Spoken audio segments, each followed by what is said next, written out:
Namaskara, good evening everyone. So we'll start today's session. Last week today we will share both in Kannada and English. Maybe few others have joined who may not be in a position to understand Kannada. So ನಾವಿಬ್ಬರು ಕೂಡ Kannada English ಎರಡರಲ್ಲಿಯೂ ಮಾತಾಡ್ತೇವೆ. ಕಳೆದ ವಾರ ನಾವು Covid ಬಗ್ಗೆ ನಿಮ್ಮ ಪ್ರಶ್ನೆಗಳಿಗೆ ನಮ್ಮಿಂದ ಆದಷ್ಟು ಉತ್ತರಗಳನ್ನು ಕೊಟ್ಟಿದ್ದೇವೆ. ಬಹಳ ಯಶಸ್ವಿಯಾಗಿ ನೀವೆಲ್ಲರೂ ಅದರಲ್ಲಿ ಭಾಗವಹಿಸಿದ್ದೀರಿ. ತುಂಬ ಜನ ಅದನ್ನು ಮೆಚ್ಚಿಕೊಂಡಿದ್ದರು. ಆ ಕಾರಣದಿಂದ ಮತ್ತು ಕೊರೋನಾದ ಬಗ್ಗೆ, ಕೊರೋನಾ ಕಾಯಿಲೆಯನ್ನು ಕಳೆದ ಒಂದು ವರ್ಷದಿಂದ ನಾವಿಬ್ಬರು ನೋಡಿ, ನಾವು ಸ್ವತಃ ಕೊರೋನಾದಿಂದ ಸೋಂಕನ್ನು ಅನುಭವಿಸಿ ಬೇಗನೆ ಯಾವುದೇ ಔಷಧವಿಲ್ಲದೆ ಗುಣಮುಖರಾಗಿ, ಅದೇ ರೀತಿ ನಮ್ಮ ನಾನು ಚಿಕಿತ್ಸೆ ಕೊಡ್ತಾ ಇರುವ ಕೊರೋನಾ ಸೋಂಕಿತರಿದ್ದಾರೆ ಅವರಲ್ಲಿ ಕೂಡ ನಾನು ಈ ರೀತಿಯ ಆಹಾರದ ಕ್ರಮವನ್ನು ಹೇಳಿ, ಹಾಗೆ ನನ್ನ ಹಲವು ಸ್ನೇಹಿತರು, ಸಂಗಾತಿಗಳು ಎಲ್ಲರಿಗೂ ಕೂಡ ಅದನ್ನು ಸಲಹೆ ನೀಡಿ ಅವರು ಅದರಿಂದ ಪ್ರಯೋಜನ ಪಡೆದಿರುವುದರ ಬಗ್ಗೆ ನಿಮ್ಮ ಮುಂದೆ ಮಾಹಿತಿಯನ್ನು ಹಂಚಿಕೊಳ್ತಾ, ಅದರ ವೈಜ್ಞಾನಿಕ ನೆಲೆ ಏನಿದೆ ಈ ಆಹಾರದ ಕ್ರಮದ ಬಗ್ಗೆ ಅದನ್ನು ಕೂಡ ನಿಮ್ಮ ಮುಂದೆ ಇಡುವಂತಹ ಒಂದು ಪ್ರಯತ್ನವನ್ನು ಮಾಡ್ತೇವೆ. ಮೊದಲು ಡಾಕ್ಟರ್ ಬಾಲ ಸರಸ್ವತಿ ಅವರು ಚರ್ಮರೋಗ ತಜ್ಞೆ, ನಿಮಗೆಲ್ಲರಿಗೂ ಗೊತ್ತಿದೆ. ಮತ್ತು ಕೊರೋನಾ ಹೆದರದಿರೋಣ ಪುಸ್ತಕವನ್ನು ನಾವಿಬ್ಬರ ಜೊತೆಯಾಗಿ ಬರೆದಿದ್ದೇವೆ. ಚರ್ಮ ರೋಗಗಳಿಗೂ ಆಹಾರ ಕ್ರಮಗಳಿಗೂ ಜೀವನ ಶೈಲಿಗೂ ಇರುವ ಸಂಬಂಧಗಳ ಬಗ್ಗೆ ಕಳೆದ 10 ವರ್ಷಗಳಿಂದ ಬಹಳ ಆಳವಾಗಿ ಅವರು ಅಧ್ಯಯನ ಮಾಡಿದ್ದಾರೆ. ಸೊ ಆ ಹಿನ್ನೆಲೆಯಲ್ಲಿ ಅವರು ಕೊರೋನಾದ ಈ ಹೊಸ ಸಂಕಟ ಬಂದಿದೆ ಅದನ್ನು ಕೂಡ ಬಹಳ ಆಸಕ್ತಿಯಿಂದ ಓದಿಕೊಂಡು ಅವುಗಳ ನಡುವಿನ ಆಹಾರ ಮತ್ತು ಹೊಸ ರೋಗಗಳ ನಡುವಿನ ಸಂಬಂಧದ ಬಗ್ಗೆ ಸಾಕಷ್ಟು ಓದಿಕೊಂಡು ಅದರಿಂದ ಇದರ ಬಗ್ಗೆ ನನಗಿಂತ ಜಾಸ್ತಿ ಅವರೇ ಮಾತಾಡಬಲ್ಲರು. ಸೊ ಅವರು ಅದನ್ನು ಈಗ ನಿಮ್ಮ ಮುಂದೆ ಪ್ರಸ್ತುತಪಡಿಸ್ತಾರೆ. So we will in the next few minutes present before you some of the scientific facts, by now very well known, how this new virus is joining hands with the new food that we have been following and the new lifestyle that we are leading, and how it aggravates COVID in most of the patients who are landing up in the hospital with severe disease. So it's a very interesting what should I say, the physiological phenomena that we are witnessing, but at the same time it is most often neglected in all the discourse that we are seeing today about COVID. So Dr. Bala Saraswati is my better half, and she has been working on metabolic disorders and in relation to skin disease. So in the past 10 years she has done quite a bit of work on that area, and so out of her interest she tried to relate how metabolic syndrome worsens COVID and how they are related. So she would be in a better position than myself, the physician, to explain to you the links between this new virus, the new disease that we are witnessing today, and a lot of them, that, and the new lifestyle. So I will invite her. I will try to switch on the screen after a few minutes because we are doing all these things very recently. We are not very well versed with the technology. Let me try to switch the screen to a brief PowerPoint presentation. So if there is any hitch, please pardon us. I will come back to the main screen. So I request Dr. Bala Saraswati to start her discourse. ನಾನು ಸಂಕ್ಷಿಪ್ತವಾಗಿ ಇದನ್ನು ಹೇಳ್ತೇನೆ. ಏನು ಅಂತಂದರೆ, ನೋಡಿ, ನಮ್ಮ ದೇಹದ ನಾವು ತಿನ್ನುವ ಆಹಾರ ಏನಿದೆ, ಇದು ಕೇವಲ ನಾವು ಒಂದು ಸಂತೋಷಕ್ಕಾಗಿ ಇಲ್ಲ ನಮ್ಮ ಖುಷಿಗಾಗಿ ತಿನ್ನೋದಷ್ಟೇ ಅಲ್ಲ. ನಮ್ಮ ದೇಹದ ಪ್ರತಿಯೊಂದು ಪ್ರಕ್ರಿಯೆಗಳು ಕೂಡ ನಾವು ತಿನ್ನುವ ಆಹಾರದ ಮೇಲೇ ಅವಲಂಬಿತ ಆಗಿದೆ. ಅಂದರೆ ನಮ್ಮ ದೇಹದಲ್ಲಿ ಎಷ್ಟೊಂದು ಸೂಕ್ಷ್ಮವಾದ, ಬಹಳ ಸಂಕೀರ್ಣವಾದ, ಒಂದಕ್ಕೊಂದು ಸಂಬಂಧಿತವಾದ ಪ್ರಕ್ರಿಯೆಗಳು ಇವೆ ಅಂತಂದರೆ ಅದನ್ನು ಹೇಳಲಿಕ್ಕೆ ಅಷ್ಟು ಇದೆ. ಮತ್ತು ಬಹಳ ಅದ್ಭುತವಾದ ಒಂದು ಜೀವರಸಾಯನ ಶಾಸ್ತ್ರದ ಒಂದು ಲೋಕ ಅದು. ಸೊ ಒಂದನ್ನು ಮಾಡಿದರೆ ಇನ್ನೊಂದು ಆಗುತ್ತೆ, ಒಂದು ತಪ್ಪಿದರೆ ಇನ್ನೊಂದು ತಪ್ಪುತ್ತದೆ. ಈ ಥರದ ತುಂಬ ಸಂಕೀರ್ಣವಾದ ವ್ಯವಸ್ಥೆ ನಮ್ಮೊಳಗಿದೆ. ಇದೆಲ್ಲದಕ್ಕೂ ಕೂಡ ಮೂಲಭೂತವಾದ ಶಕ್ತಿ ಇದನ್ನು ನಡೆಸೋದಕ್ಕೆ ಅಥವಾ ಕೆಡಿಸೋದಕ್ಕೆ ನಾವು ತಿನ್ನುವ ಆಹಾರ. ಅದರಿಂದ ಆಹಾರ ಅನ್ನುವಂಥದ್ದು ಕೇವಲ ನಾವು ಬಾಲ ಸರಸ್ವತಿ ಹೇಳಿದ ಹಾಗೆ ಇದು ತಿಂದು ಮರೆಯೋದಕ್ಕೆ ಇರುವಂಥದ್ದಲ್ಲ. ನಾವು ಅದರ ಬಗ್ಗೆ ಬಹಳ ಎಚ್ಚರ ಆಗಿರಬೇಕು. ಬಹಳ ಹಿಂದೆ ಯಾರೋ ಹೇಳಿದ ಹಾಗೆ ಆಹಾರವೇ ನಮ್ಮ ಔಷಧ ಆಗಿರಬೇಕು, ನಮ್ಮ ಔಷಧವೇ ಆಹಾರ ಆಗಿರಬೇಕು. ಅಂದರೆ ಅದನ್ನಷ್ಟು ನಾವು ಆಹಾರವನ್ನು ಅಷ್ಟು ಜಾಗೃತಿಯಾಗಿ ನೋಡಿಕೊಂಡ್ರೆ ನಮ್ಮ ದೇಹದ ಆರೋಗ್ಯವನ್ನು ಕಾಪಾಡ್ಕೊಳ್ಬೋದು. ಏನಾದರೂ ಕಾಯಿಲೆ ಬಂದರೂ ಕೂಡ ಅದನ್ನು ನಿಭಾಯಿಸಲಿಕ್ಕೆ ಆಹಾರದಿಂದನೇ ಸಾಕಷ್ಟು ಮಾಡೋದಕ್ಕೆ ಸಾಧ್ಯ ಇದೆ ಅಂತ. ಈಗ ಕೊರೋನಾದ ವಿಷಯಕ್ಕೆ ಬರೋದಾದರೆ, ಡಾಕ್ಟರ್ ಬಾಲಸರಸ್ವತಿ ಏನಂದ್ರು, ಕೆಲವು ಚರ್ಮದ ಕಾಯಿಲೆಗಳಲ್ಲಿ ಅವರು ನೋಡಿದ ಹಾಗೆ ಈಗೇನು ನಾವು ಬಿಳಿ ಫಂಗಸ್ ಅಂತ ಮೊನ್ನೆ ಮೊನ್ನೆ ತನಕ ಕಪ್ಪು ಫಂಗಸ್ ಅಂತ ಓದ್ತಾ ಇದ್ವಿ, ಇವತ್ತು ಬಿಳಿ ಫಂಗಸ್ ಬಂದಿದೆ. ನಾನು ಬೆಳಿಗ್ಗೆ ಒಂದು ಪತ್ರಿಕೆಯಲ್ಲಿ ಓದ್ತಾ ಇದ್ದೆ, ಕರ್ನಾಟಕಕ್ಕೂ ಕಾಲಿಟ್ಟ ಬಿಳಿ ಫಂಗಸ್ ಅಂತ. ಇದು ಕಾಲಿಡೋದಕ್ಕೆ ಏನಿಲ್ಲ, ಅದಕ್ಕೆ ಕೈ ಕಾಲು ಇಲ್ಲ. ನಮ್ಮ ರಾಜ್ಯದಲ್ಲಿ ನಿಮ್ಮ ಮಧ್ಯದಲ್ಲಿ ನಮ್ಮ ದೇಹದಲ್ಲಿನೇ ಈ ಫಂಗಸ್ಗಳು ವಾಸಿಸ್ತಾ ಇರ್ತವೆ. ಆದರೆ ನಮ್ಮ ದೇಹದ ಸುರಕ್ಷತೆ ತುಂಬ ಚೆನ್ನಾಗಿರುವಾಗ, ನಮ್ಮ ಆಹಾರ ಯಾವ ರೀತಿ ಅವಕ್ಕೆ ಪೂರಕವಾಗಿ ಇಲ್ಲದೆ ಇರುವಾಗ ಅವು ಬೆಳೀಲಿಕ್ಕೆ ಸಾಧ್ಯ ಆಗೋದಿಲ್ಲ. ಆದರೆ ನಮ್ಮ ದೇಹದ ರೋಗರಕ್ಷಣಾ ವ್ಯವಸ್ಥೆ ಕೆಟ್ಟರೆ, ಅಥವಾ ಅವುಗಳಿಗೆ ಏನೋ ಅವನ್ನು ಸಾಕುವುದಕ್ಕೆ ಅವಶ್ಯಕವಾದ ಆಹಾರಗಳನ್ನು ನಾವು ಹೊಟ್ಟೆಗೆ ತಿಂತಾ ಇದ್ದರೆ ಈ ಶಿಲೀಂಧ್ರಗಳು ಅಥವಾ ಫಂಗಸ್ ಬೆಳೀಲಿಕ್ಕೆ ಸಾಧ್ಯ ಆಗ್ತದೆ. ಸೊ ಅವರ ಒಬ್ಬರು ಪೇಷಂಟ್ ಏನು ಯಾವ ಥರ ಎರಡು ರೀತಿ ವಿಧದ ಒಂದು ವೈರಸ್ ಒಂದು ಫಂಗಸ್ ಎರಡು ಸೋಂಕುಗಳನ್ನು ಹಿಡ್ಕೊಂಡು ಬಂದಿದ್ದರು. ಅವರಿಗೆ ಕೇವಲ ತನ್ನ ಆಹಾರದ ನಿಯಂತ್ರಣವನ್ನು ಹೇಳಿಕೊಟ್ಟು ಕೆಲವೇ ದಿನಗಳಲ್ಲಿ ಅವು ಎರಡೂ ಕೂಡ ತುಂಬ ವಾಸಿಯಾದವು ಅಂತ ಹೇಳೋದನ್ನು ಹೇಳಿದರು. ಅದೇ ರೀತಿ ಕೊರೋನಾ ಸೋಂಕಿನಲ್ಲಿ ಕೂಡ ನಾವು ಸರಿಯಾದ ಆಹಾರ ಕ್ರಮವನ್ನು ಅನುಸರಿಸಿದರೆ ಕೊರೋನಾ ಸೋಂಕು ಬಿಗಡಾಯಿಸದಾಗೆ ತಡಿಬೋದು, ಮತ್ತು ಇದನ್ನು ಸುಲಭದಲ್ಲಿ ನಿವಾರಣೆ ಮಾಡಲಿಕ್ಕೆ ಸಾಧ್ಯ ಇದೆ. ಸೊ ಏನಾಗ್ತದೆ ಕೊರೋನಾ ಸೋಂಕಿನಲ್ಲಿ ಅಂತಂದರೆ, ಇದನ್ನು ಹಲವು ಬಾರಿ ನಾವು ಹೇಳಿದ್ದೇವೆ, ಈ ಕೊರೋನಾ ವೈರಸ್ ನಮ್ಮ ದೇಹದ ಜೀವಕೋಶಗಳಲ್ಲಿ ಇರುವಂಥ ACE2 ಅಂತ ಹೇಳುವಂಥ ಒಂದು ಕಿಣ್ವದ ಮೂಲಕ, ಅಂದರೆ ಅದನ್ನೊಂದು ಬಾಗಿಲು ಅಂತ ತಿಳ್ಕೊಳ್ಳಿ, ಅದರ ಮೂಲಕ ಅದು ಜೀವಕೋಶಗಳನ್ನು ಪ್ರವೇಶಿಸ್ತದೆ. ಸೊ ಈ ACE2 ಏನಿದೆ, ಇದು ನಮ್ಮ ರಕ್ತದ ಸಕ್ಕರೆಯ ನಿಯಂತ್ರಣ, ನಮ್ಮ ಇನ್ಸುಲಿನ್ ಸ್ರಾವ ಏನಿದೆ ಅದರ ನಿಯಂತ್ರಣ, ಮತ್ತು ಈ ಇನ್ಸುಲಿನ್ ಕೇವಲ ಸಕ್ಕರೆಯನ್ನು ನಿಯಂತ್ರಿಸುವುದು ಅಷ್ಟೇ ಅಲ್ಲ, ಅದು ನಮ್ಮ ದೇಹದ ಬೆಳವಣಿಗೆ, ನಮ್ಮ ದೇಹದ ಉರಿಯೂತ ಅಂದರೆ ಇನ್ಫ್ಲಮೇಷನ್, ನಮ್ಮ ದೇಹದ ರೋಗರಕ್ಷಣೆ, ನಮ್ಮ ರಕ್ತದ ಒತ್ತಡ, ರಕ್ತನಾಳಗಳ ಆರೋಗ್ಯ, ಇದೆಲ್ಲದರ ಜೊತೆ ಈ ಇನ್ಸುಲಿನ್ಗೆ ಸಂಬಂಧ ಇದೆ. ಈ ಇನ್ಸುಲಿನ್ನ ನಿಯಂತ್ರಣದಲ್ಲಿ ಈ ACE2ಗೆ ಪಾತ್ರ ಇದೆ. ನಾವು ತಿನ್ನುವ ಆಹಾರ ಸರಿ ಇಲ್ಲದಿದ್ದರೆ ನಮ್ಮ ದೇಹದ ಇನ್ಸುಲಿನ್ ಪ್ರಮಾಣ ಜಾಸ್ತಿ ಆಗ್ತದೆ. ನೀವು ಸಕ್ಕರೆಯ ಆಹಾರ ಅಥವಾ ಧಾನ್ಯಗಳಿಂದ ತುಂಬಿದ ಆಹಾರವನ್ನು ಹೆಚ್ಚಾಗಿ ತಿಂದರೆ ಇನ್ಸುಲಿನ್ ಜಾಸ್ತಿ ಆಗ್ತದೆ. ಇನ್ಸುಲಿನ್ ಜಾಸ್ತಿ ಆದಾಗ ನಮ್ಮ ದೇಹದಲ್ಲಿ ಇನ್ಸುಲಿನ್ನ ಬಳಲಿಕೆ, ನಾವು ಸುಲಭದಲ್ಲಿ ಹೇಳುವುದಾದರೆ, ಅಥವಾ ಇನ್ಸುಲಿನ್ ಪ್ರತಿರೋಧ ಅಂತಲೂ ಹೇಳ್ಬೋದು, ಇನ್ಸುಲಿನ್ ರೆಸಿಸ್ಟೆನ್ಸ್ ಅಂತ, ಇದು ಆದಾಗ ಇನ್ನಷ್ಟು ಇನ್ಸುಲಿನ್ ಉತ್ಪಾದನೆ ಆಗ್ತದೆ. ಇದೊಂಥರ ವಿಷಚಕ್ರ ಆಗಿ ಬೆಳೀತದೆ. ಸೊ ಈ ಸಂದರ್ಭದಲ್ಲಿ ಇನ್ಸುಲಿನ್ ಜಾಸ್ತಿ ಆದಾಗ ಅದರಿಂದನೇ ಹಲವಾರು ಬೊಜ್ಜು ಬೆಳೀತದೆ, ರಕ್ತನಾಳಗಳಿಗೆ ಸಮಸ್ಯೆ ಆಗ್ತದೆ, ಉರಿಯೂತ ಹೆಚ್ಚಾಗ್ತದೆ. ಸೊ ಇದು ಎಲ್ಲ ನಾವು ಆಗಲೇ ಹೇಳಿದ ಹಾಗೆ, ಒಂದು ಸರಿಯಾಗಿ ನಡೆದರೆ ಎಲ್ಲ ಸರಿಯಾಗಿ ನಡೀತದೆ, ಒಂದು ಎಲ್ಲೋ ತಪ್ಪಿದರೆ ಉಳಿದವು ಕೂಡ ತಪ್ಪಿ ಹೋಗಲಿಕ್ಕೆ ಕಾರಣ ಆಗ್ತದೆ. ಮತ್ತು ಇವೆಲ್ಲದರ ಮೂಲ ಇವುಗಳ ಏನು ಕೀ ಇದೆ, ಅದು ನಾವು ತಿನ್ನುವ ಆಹಾರ. ಸೊ ಈ ACE2 ಅನ್ನುವಂಥದ್ದು ಇವೆಲ್ಲವುಗಳ ನಿಯಂತ್ರಣದಲ್ಲಿ ಪಾತ್ರ ವಹಿಸುವುದರಿಂದ, ಯಾರಲ್ಲಿ ಮೊದಲೇ ಬೊಜ್ಜು ಇದೆ ಅವರಲ್ಲಿ ಮೊದಲೇ ಉರಿಯೂತ ಜಾಸ್ತಿ ಇರ್ತದೆ, ಯಾರಲ್ಲಿ ಡಯಾಬಿಟಿಸ್ ಇದೆ ಅವರಲ್ಲಿ ಉರಿಯೂತ ಜಾಸ್ತಿ ಇರ್ತದೆ, ರಕ್ತದೊತ್ತಡ ಇದ್ದವರಲ್ಲಿ, ಹೃದ್ರೋಗ ಇದ್ದವರಲ್ಲಿ ಕೂಡ ಉರಿಯೂತದ ಪ್ರಮಾಣ ಜಾಸ್ತಿ ಇರ್ತದೆ. ಅಂಥವರಲ್ಲಿ ಈ ACE2 ಸ್ವಲ್ಪ ಮಟ್ಟಿಗೆ ಅದನ್ನು ಸುಧಾರಿಸುವುದಕ್ಕೆ ಸಹಾಯ ಮಾಡ್ತಾ ಇರ್ತದೆ. ಅಂಥಲ್ಲಿ ಈ ವೈರಸ್ ಬಂದು ಆ ACE2ಗೆ ತಗಲಾಕಿಕೊಂಡ್ರೆ ಆ ರಕ್ಷಣೆ ಕೂಡ ಹೊರಟು ಹೋಗಿ ಅದು ಕೂಡ ನಾಶ ಆಗಿ ಎಲ್ಲವೂ ಕೂಡ ಬಿಗಡಾಯಿಸಲಿಕ್ಕೆ ಕಾರಣ ಆಗ್ತದೆ. ಇದೇ ಕಾರಣಕ್ಕೆ ಕೋವಿಡ್ ಸೋಂಕು ಈಗ ನಾವು ಇದುವರೆಗೆ ಹೇಳಿದ ಹಾಗೆ ಇದೊಂದು ಹೊಸ ವೈರಸ್, ನಮ್ಮ ಹೊಸ ಆಹಾರ ಮತ್ತು ಹೊಸ ಜೀವನ ಶೈಲಿಗಳ ಜೊತೆಗೆ ಸೇರಿಕೊಂಡಿರುವುದರಿಂದ ಈ ಉಳಿದೆರಡು ಯಾರಲ್ಲಿ ಸರಿ ಇಲ್ವೋ, ಹೊಸ ಆಹಾರ ಯಾರು ವಿಪರೀತ ತಿಂತಾ ಇದ್ದಾರೋ, ಯಾರು ಹೊಸ ಜೀವನ ಶೈಲಿಯನ್ನು ಅಂದರೆ ನಿದ್ದೆ ಇಲ್ಲದೆ ಇರುವಂಥದ್ದು, ಡಾಕ್ಟರ್ ಬಾಲಸರಸ್ವತಿ ಅವರು ಹೇಳಿದರು, ಒಂದು ಅಧ್ಯಯನ ಕೋವಿಡ್ ಬಗ್ಗೆನೇ ಆಗಿದೆ. ಸುಮಾರು 70,000 ಜನರಲ್ಲಿ ಅವರ ವ್ಯಾಯಾಮದ ಮಟ್ಟ ಎಷ್ಟಿತ್ತು ಮತ್ತು ಅವರಲ್ಲಿ ಕೋವಿಡ್ ಏನಾಯಿತು ಅಂತ ಹೇಳಿ ಹೋಲಿಕೆ ಮಾಡಿ ನೋಡಿದಾಗ, ಯಾರು ದಿನಕ್ಕೆ ಅರ್ಧ ತಾಸು ಅಥವಾ ಅದಕ್ಕಿಂತ ಹೆಚ್ಚು ವ್ಯಾಯಾಮ ಮಾಡ್ತಾ ಇದ್ದರು ಅಂಥವರಲ್ಲಿ ಕೋವಿಡ್ ಬಿಗಡಾಯಿಸುವ ಸಾಧ್ಯತೆಗಳು ತೀರಾ ಕಡಿಮೆ ಇತ್ತು. ಯಾರಲ್ಲಿ ವ್ಯಾಯಾಮದ ಮಟ್ಟ ತುಂಬ ಕಡಿಮೆ ಇತ್ತು ಅಂಥವರಲ್ಲಿ ಕೋವಿಡ್ ಬಿಗಡಾಯಿಸಿತು. ಅಂದರೆ ಒಟ್ಟಿನಲ್ಲಿ ಈ ಏನು ಆಧುನಿಕ ಆಹಾರ ಇದೆ ಇದನ್ನು ಸೇವಿಸುವುದರಿಂದ ಇನ್ಸುಲಿನ್ ಮಟ್ಟ ಜಾಸ್ತಿಯಾಗಿ ಅದರಿಂದ ಬೊಜ್ಜು, ಸಕ್ಕರೆ ಕಾಯಿಲೆ, ರಕ್ತದೊತ್ತಡ ಇಂಥವುಗಳೆಲ್ಲ ಬಂದು ಅದರಿಂದ ಇವುಗಳೆಲ್ಲಕ್ಕೆ ಸಂಬಂಧಪಟ್ಟ ಉರಿಯೂತ ಜಾಸ್ತಿ ಆದಾಗ, ಅದೇ ರೀತಿ ನಮ್ಮ ವ್ಯಾಯಾಮ ತುಂಬ ಕಡಿಮೆಯಾಗಿ ಅದರಿಂದನೂ ರೋಗ ರಕ್ಷಣಾ ವ್ಯವಸ್ಥೆಗೆ ಸಮಸ್ಯೆಯಾಗಿ ಉರಿಯೂತ ಜಾಸ್ತಿ ಆದಾಗ, ಇವುಗಳ ಜೊತೆಗೆ ಕೋವಿಡ್ ಸೇರಿಕೊಂಡಾಗ ಸಮಸ್ಯೆ ಆಗುವಂಥದ್ದು.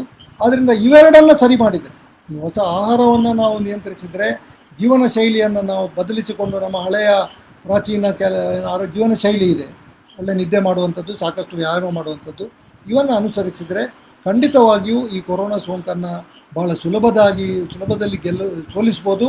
ನಾವಿಬ್ಬರೇ ಅದಕ್ಕೆ ಬಹಳ ಅತ್ಯುತ್ತಮವಾದ ಉದಾಹರಣೆ. ಈಗ ಮೊನ್ನೆ ತಾನೇ ನಾನು ಸಾರ್ವಜನಿಕವಾಗಿ ಹೇಳಿದ ಹಾಗೆ ನಾವಿಬ್ಬರೂ ಕೂಡ ಕಳೆದ ವರ್ಷ ಜೂನ್ ಜುಲೈ ತಿಂಗಳಲ್ಲೇ ಆ, ನಮ್ಮ ರೋಗಿಗಳ ಜೊತೆ ನಮ್ಮ ಹತ್ರ ಬರುವ ಚಿಕಿತ್ಸಾರ್ಥಿಗಳ ಜೊತೆ ಮಾತಾಡ್ತಾ ಇರುವಾಗ ಯಾವುದೋ ಕಾರಣಕ್ಕೆ ನಮಗೆ ಸೋಂಕು ತಗಲಿತ್ತು. 3-4 ದಿನದಲ್ಲೇ ಯಾವುದೇ ಔಷಧಗಳಿಲ್ಲದೆ, ಯಾವುದೇ ಅಂದರೆ ಯಾವುದೇ ಔಷಧಗಳಿಲ್ಲದೆ, ಪ್ಯಾರಾಸಿಟಮಾಲ್ ಕೂಡ ನಾವಿಬ್ಬರು ಏನು ತಗೊಂಡಿಲ್ಲ. ಸೊ ಏನೂ ಇಲ್ಲದೆ 3-4 ದಿನಗಳಲ್ಲಿ ಅದು ವಾಸಿಯಾಯಿತು. ಆಮೇಲೆ ನಾವು ಅಫ್ಕೋರ್ಸ್ ನಾವು ಕಳೆದ 15 ವರ್ಷದಿಂದ ಡಾಕ್ಟರ್ ಬಾಲಸರಸ್ವತಿ ಹೇಳಿದಾಗೆ ಇದೇ ರೀತಿಯ ಜೀವನ ಕ್ರಮವನ್ನು, ಮುಖ್ಯವಾಗಿ ನಮ್ಮ ಆಹಾರದ ಬದಲಾವಣೆಗಳನ್ನು ಮಾಡಿಕೊಂಡಿದ್ದೇವೆ. ಆದ್ದರಿಂದ ನಾವು ಪಡ್ಕೊಂಡ ಪ್ರಯೋಜನವನ್ನು ಅದೇ ರೀತಿ ನಾನು ಮೊದಲಲ್ಲೇ ಹೇಳಿದಾಗೆ ನಾನು ಇವತ್ತು ಕಳೆದ 1 ವರ್ಷದಿಂದ ಕೊರೋನಾ ಸೋಂಕಿತರನ್ನು ನಾನು ಚಿಕಿತ್ಸೆ ಕೊಡ್ತಾ ಇದ್ದೇನೆ. ಅವರೆಲ್ಲರಿಗೂ ಅವ್ರ ಮನೆಯಲ್ಲೇ ನಾನು ಉಳ್ಕೊಳ್ಳಿಕ್ಕೆ ಹೇಳಿ ಮನೆಯಲ್ಲಿ ಅವರಿಗೆ ನಾನು ಸಲಹೆಗಳನ್ನು ಕೊಡಲಿ, ಅಥವಾ ಅವರ ಆಸ್ಪತ್ರೆಯಲ್ಲಿ ದಾಖಲಾಗಲಿ ಅಥವಾ ಗಂಭೀರ ಸ್ಥಿತಿಯಲ್ಲೇ ಇರಲಿ, ಅವರೆಲ್ಲರಿಗೂ ಕೂಡ ನಾನು ಆಹಾರದ ಕ್ರಮವನ್ನು ಹೇಳಿದ್ದೇನೆ. ಅದರಿಂದ ಹೆಚ್ಚಿನವರು ಯಾವುದೇ ಸಮಸ್ಯೆ ಇಲ್ಲದೆ, ಇವನ್ ಈಗ ನಾನು ದಯವಿಟ್ಟು ಕ್ಷಮಿಸಬೇಕು, ಅದು ಏನೋ ತಾಂತ್ರಿಕ ಸಮಸ್ಯೆ ಇದೆ, ನನಗೆ ಸ್ಕ್ರೀನ್ ಶೇರಿಂಗ್ ಮಾಡಲಿಕ್ಕೆ ಆಗ್ತಾ ಇಲ್ಲ ಈ ಲೈವ್ನಲ್ಲಿ. ನಾನು ಪವರ್ ಪಾಯಿಂಟ್ ಮಾಡಿದ್ದೆ ನಾನು, ಅದರಲ್ಲಿ ಕೆಲವು ಎಕ್ಸ್ರೇಗಳಿದ್ದವು, ಅದನ್ನು ತೋರಿಸಲಿಕ್ಕೆ ಆಗಿಲ್ಲ ನನಗೆ. ಅಂಥವ್ರು ನಮ್ಮ ಎಲ್ಲ ಸೋಂಕಿತರು ಕೂಡ ಬಹಳ ಚೆನ್ನಾಗಿ ಗುಣಮುಖರಾಗಿದ್ದಾರೆ, ಯಾವುದೇ ಸಮಸ್ಯೆಗಳು ಇಲ್ಲದೆ ಅವರು ಗುಣಮುಖರಾಗಿದ್ದಾರೆ. ಸೊ ಇನ್ನು ನಿಮ್ಮ ಪ್ರಶ್ನೆಗಳನ್ನು ನೋಡಿ ಅವುಗಳಿಗೆ ನಾವು ಒಂದೊಂದಾಗಿ ಉತ್ತರಿಸ್ತೇವೆ. 1 ನಿಮಿಷ, ನಾನು ಇದುವರೆಗೆ ಬಂದ ಪ್ರಶ್ನೆಗಳನ್ನು ಮೊದಲಾಗಿ ಓದಿಕೊಳ್ತೇನೆ, ಆಮೇಲೆ ನಿಮ್ಮ ಬಳಿ ಬರ್ತೇನೆ.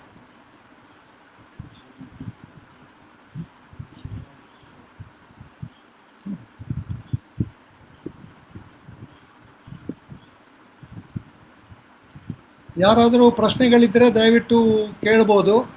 ಇದುವರೆಗೆ ಯಾರ ಪ್ರಶ್ನೆಗಳು ಬಂದಂಗಿಲ್ಲ. ಸೊ ಆಹಾರ ಯಾವ ಥರ ಇರಬೇಕು ಹಾಗಾದರೆ? ಈ ಕೊರೋನಾ ಆಹಾರ ಅಂದರೆ ಏನಿರಬೇಕು ಅಂತ ಹೇಳೋ ಪ್ರಶ್ನೆ ಬರ್ತದೆ. ನೀವು ಆಹಾರ ಅಂತ ಹೇಳ್ತೀರಿ, ಆರೋಗ್ಯಕರ ಆಹಾರ ಅಂತ ಹೇಳ್ತೀರಿ, ಪ್ರಾಚೀನ ಆಹಾರ ಅಂತ ಹೇಳ್ತೀರಿ, ಅದು ಏನಿರಬೇಕು? ನಾನು ಅದನ್ನು ಕನ್ನಡದಲ್ಲಿ ಹೇಳ್ತೇನೆ. ಡಾಕ್ಟರ್ ಬಾಲಸರಸ್ವತಿ ಮೊದಲನ್ನು ವಿವರಿಸಲಿ, ಆಮೇಲೆ ನಾನು ಮಾತಾಡ್ತೇನೆ. Okay, actually we have 3 categories of food, that is carbohydrates, fat and protein. So when it comes to have in general, okay, when it comes to treat coronavirus or in general, we have to see that we moderate our carbohydrate consumption. So we have to include more good fats. Good fats could be in the form of, particularly there are reports where they have treated COVID patients with the ketogenic diet. So this ketogenic diet focuses mainly on more fat. So when we use fat for energy production, there is less amount of oxidative stress, so the inflammation comes down. So you should include good fat, and in good fat, I think one I would say egg both. It's a source of both protein and egg fat. Okay, egg should be included. I'll just tell what is best for vegetarian first and then non-vegetarian. So vegetarian should so of course, even if you are vegetarian, if you have got options to eat eggs, that's the best option. So just because of being vegetarian, there is no hard rule that you shouldn't eat. It's only vegetarian source of protein. So good source of protein would be eggs. And most of our patients who had COVID infections during their illness, what we suggested them is to include at least minimum 2 to 3 eggs per day. So that is one good food. And next we would recommend nuts, like almonds, cashew nut, pista, walnut. They're good source of fat for purely vegetarian. And for non-vegetarian, they can include fish and meat. So and again for vegetarian, they can include coconut also. So you should look for good source of fat in the form of nuts, and include lot of coconut in your cooking. And include also you can include moderate amounts of ghee in your cooking. And coming to the good source of protein, again for non-vegetarian, egg and chicken is included. It can be included. And for vegetarian, they can include more of dals, like tur dal, black gram, Bengal gram. They can include more grams, and they can make soups and sambas out of that and eat in plenty. So when you take a meal, you should see that your meal has 70% should be made of at least of protein and good fat. Only 20 to 30% can be made of carbohydrates, and these carbohydrates could be again people who are not diabetic, so they can still take a moderate amount of rice, or they can include wheat, that is whole grain wheat. They can include chapatis, or you can include even ragi. So they can include a moderate amount of like cup full of rice, or two chapatis, or ragi ball. They can include that, and along with that, they have to include lots of vegetable side dishes, because vegetables are good source of vitamins, minerals, fiber, antioxidants, whatever. So they are good source of that. So vegetables and your main carbohydrate should be in the form of little amount of rice, little amount of either rice or wheat chapati or ragi. So you have to decide your plate meal in such a way that 70% will be made up of good fat and protein, and 30% alone will be carbohydrates, and in that 30% rice will be little, because even vegetables are also carbohydrate. So this should be your food, which is very good in recovering from COVID faster. ನಾನು ಇದನ್ನು ಕನ್ನಡದಲ್ಲಿ ಹೇಳ್ತೇನೆ ಸ್ವಲ್ಪ ಬಿಟ್ಟು, ಅದರ ನಡುವೆ ಇಲ್ಲಿ ಕೆಲವು ಪ್ರಶ್ನೆಗಳು ಟಿಪ್ಪಣಿಗಳಿದೆ. ಡಾಕ್ಟರ್ ಸುಶಿ ಭಾಳ ಒಂದು ಒಳ್ಳೆಯ ಒಂದು ಅಂಶವನ್ನು ಬರೆದಿದ್ದಾರೆ. ಏನಂತಂದರೆ, ಯಾರೋ ಒಬ್ಬರು ಹೊಸಡಿನ ಸೋಂಕಿದ್ದವರಿಗೆ ಅವರು ಇದೇ ರೀತಿಯ ಏನು ಡಾಕ್ಟರ್ ಬಾಲಸರಸ್ವತಿ ಈಗ ಹೇಳಿದರು, ಸಕ್ಕರೆ ಅಂಶ ಇಲ್ಲದೇ ಇರುವಂಥ ಮತ್ತು ಧಾನ್ಯಗಳು ತುಂಬ ಕಡಿಮೆ ಇರುವಂಥ ಆಹಾರವನ್ನು ಏನು ಅವರು ಬಳಕೆ ಮಾಡಲಿಕ್ಕೆ ಹೇಳಿದರು. ಅದನ್ನು ತಗೊಂಡ ಮೇಲೆ ಅವರ ಹೊಸಡಿನ ಸಮಸ್ಯೆಗಳು ಕಡಿಮೆ ಆದದ್ದಷ್ಟೇ ಅಲ್ಲ, ಅವರಿಗೆ ಕೊರೋನಾ ಬಂದದ್ದು ಕೂಡ ಭಾಳ ಬೇಗನೆ ಅದನ್ನು ಎದುರಿಸಲಿಕ್ಕೆ, ಸುಲಭವಾಗಿ ಎದುರಿಸಲಿಕ್ಕೆ ಅವರಿಗೆ ಸಾಧ್ಯ ಆಯಿತು. ಆವಾಗ ವೈದ್ಯರುಗಳು ಕೂಡ ಸಿಗ್ತಾ ಇರಲಿಲ್ಲ. ಅಂಥ ಸಂದರ್ಭದಲ್ಲಿ ಇದು ಅವರಿಗೆ ತುಂಬ ಸಹಾಯ ಆಯಿತು ಅಂತ ಹೇಳುವುದನ್ನು, this dietary modification at least helped the patients condition till she could avail treatment after lockdown. So ಇಂಥ ಒಬ್ಸರ್ವೇಷನ್ಗಳು ತುಂಬ ಇದೆ. ನಾನು ದುರದೃಷ್ಟವಶಾತ್ ನನಗೆ ಇವತ್ತು ಆ ಎಕ್ಸ್ರೇಗಳನ್ನು ತೋರಿಸಲಿಕ್ಕೆ ಸಾಧ್ಯ ಆಗಿಲ್ಲ.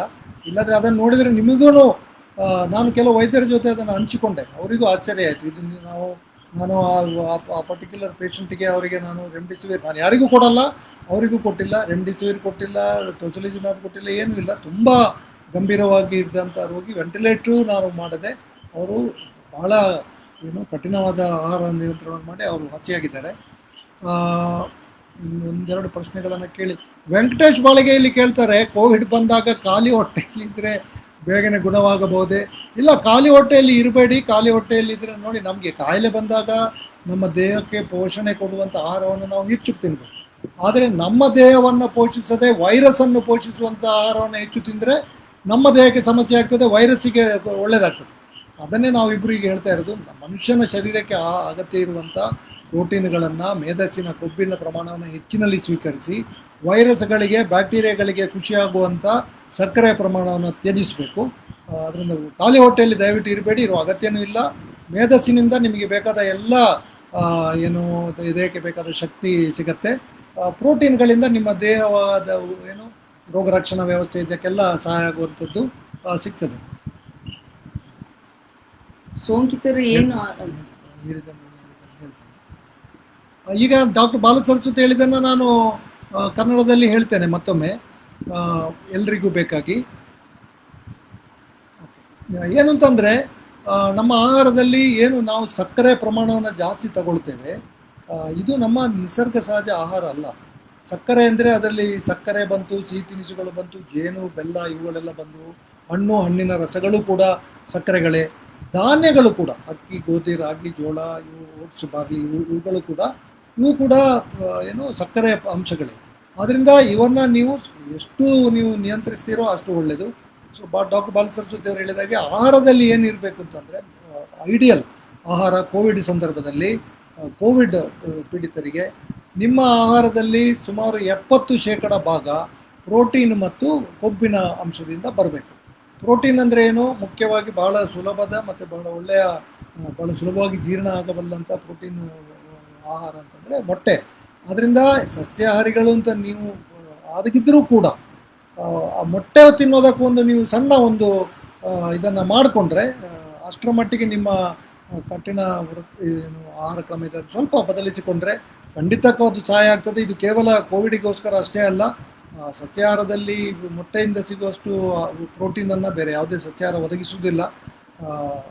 ಹಾಲು ಕೂಡ ನಮ್ಮ ದೇಹಕ್ಕೆ ಅಷ್ಟು ಒಳ್ಳೆಯದಲ್ಲ, ಅದರಿಂದ ಹಾಲಿನ ಮೂಲಕ ಪ್ರೋಟೀನನ್ನು ತಗೊಳ್ಳುವಂಥದ್ದು ಅಷ್ಟು ಒಳ್ಳೆಯ ಐಡಿಯಾ ಅಲ್ಲ.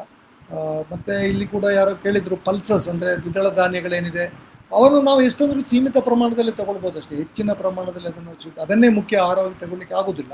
ಆದ್ದರಿಂದ ನಮ್ಮ ದೇಹಕ್ಕೆ ಬೇಕಾದ ಪ್ರೋಟೀನಿಗೆ ಅತ್ಯುತ್ತಮ ಸೋರ್ಸ್ ಎಲ್ಲವೂ ಪ್ರಾಣಿಜನ್ಯವೇ ಆಗಿದೆ.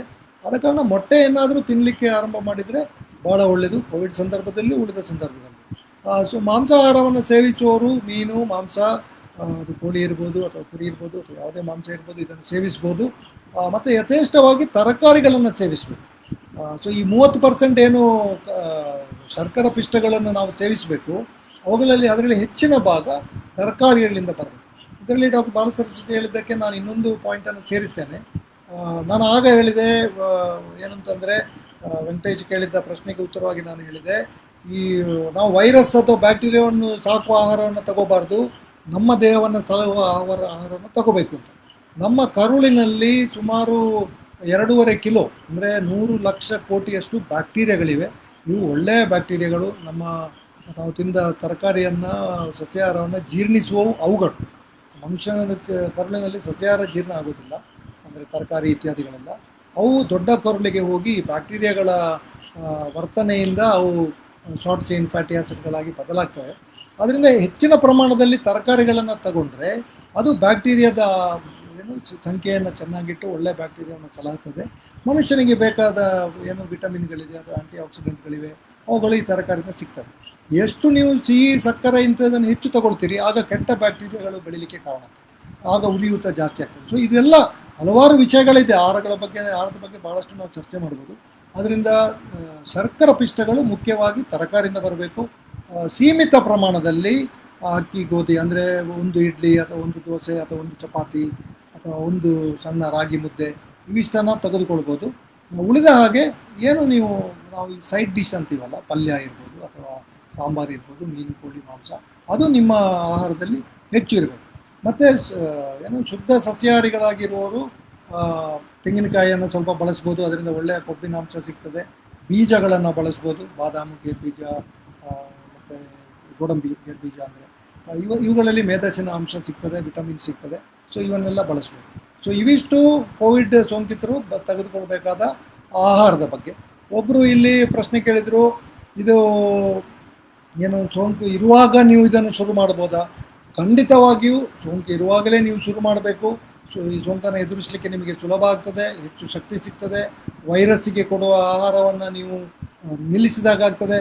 ಡಾಕ್ಟರ್ ಬಾಲಸರಸ್ವತಿ ಅವರು ಹೇಳಿದಾಗೆ ಈ ಗ್ಲೂಕೋಸನ್ನು ಈ ವೈರಸ್ ಬಳಸಿಕೊಳ್ಳುವುದರಿಂದ ಅದನ್ನು ತಪ್ಪಿಸುವುದಕ್ಕೋಸ್ಕರ 2DG ಅಂತ ಏನು ಇವತ್ತು ಕೊಡಲಿಕ್ಕೆ ಹೊರಟಿದ್ದಾರೆ, ಅದರ ಪರಿಣಾಮ ತುಂಬ ಸೀಮಿತ ಆಗಿರ್ತದೆ. ಅದರ ಬದಲು ನಾವು ಗ್ಲೂಕೋಸ್ ತಿನ್ನುವುದನ್ನೇ ಕಡಿಮೆ ಮಾಡಿದರೆ, ಗ್ಲೂಕೋಸ್ ಅಂದರೆ ಇದರಿಂದ ಧಾನ್ಯಗಳಿಂದ ಬರುವಂಥದ್ದು, ಮುಖ್ಯವಾಗಿ ಮಾಲ್ಟಿನಿಂದ ಬರುವಂಥದ್ದು. ಸೊ ಅದನ್ನು ತುಂಬ ಕಡಿಮೆಯಾಗಿ ಸೀಮಿತವಾಗಿ ತಿಂದರೆ ವೈರಸ್ನ ಬೆಳವಣಿಗೆಗೆ ನಾವು ಅನುಕೂಲವನ್ನು ಮಾಡಿಕೊಡದ ಹಾಗೆ ಆಗ್ತದೆ.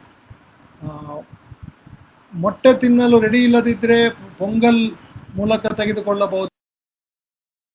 ಉತ್ತರ ಹೇಳಿದ್ದೇನೆ. ಅದಕ್ಕಿಂತ ಮೊದಲು ಹಣ್ಣಿನ ವಿಷಯ ಕೇಳಿದ್ದಾರೆ. ಮುಸುಂಬಿ, ಕಿತ್ತಳೆ ತಿನ್ನಲು. ಇವಾಗ ಈ ಫ್ರೂಟ್ಸ್ ಅನ್ನ ತುಂಬಾ ರೆಕಮೆಂಡ್ ಮಾಡ್ತಾ ಇರ್ತಾರೆ, ಹಾಸ್ಪಿಟಲ್ ಕೊಡ್ತಾ ಇರ್ತಾರೆ.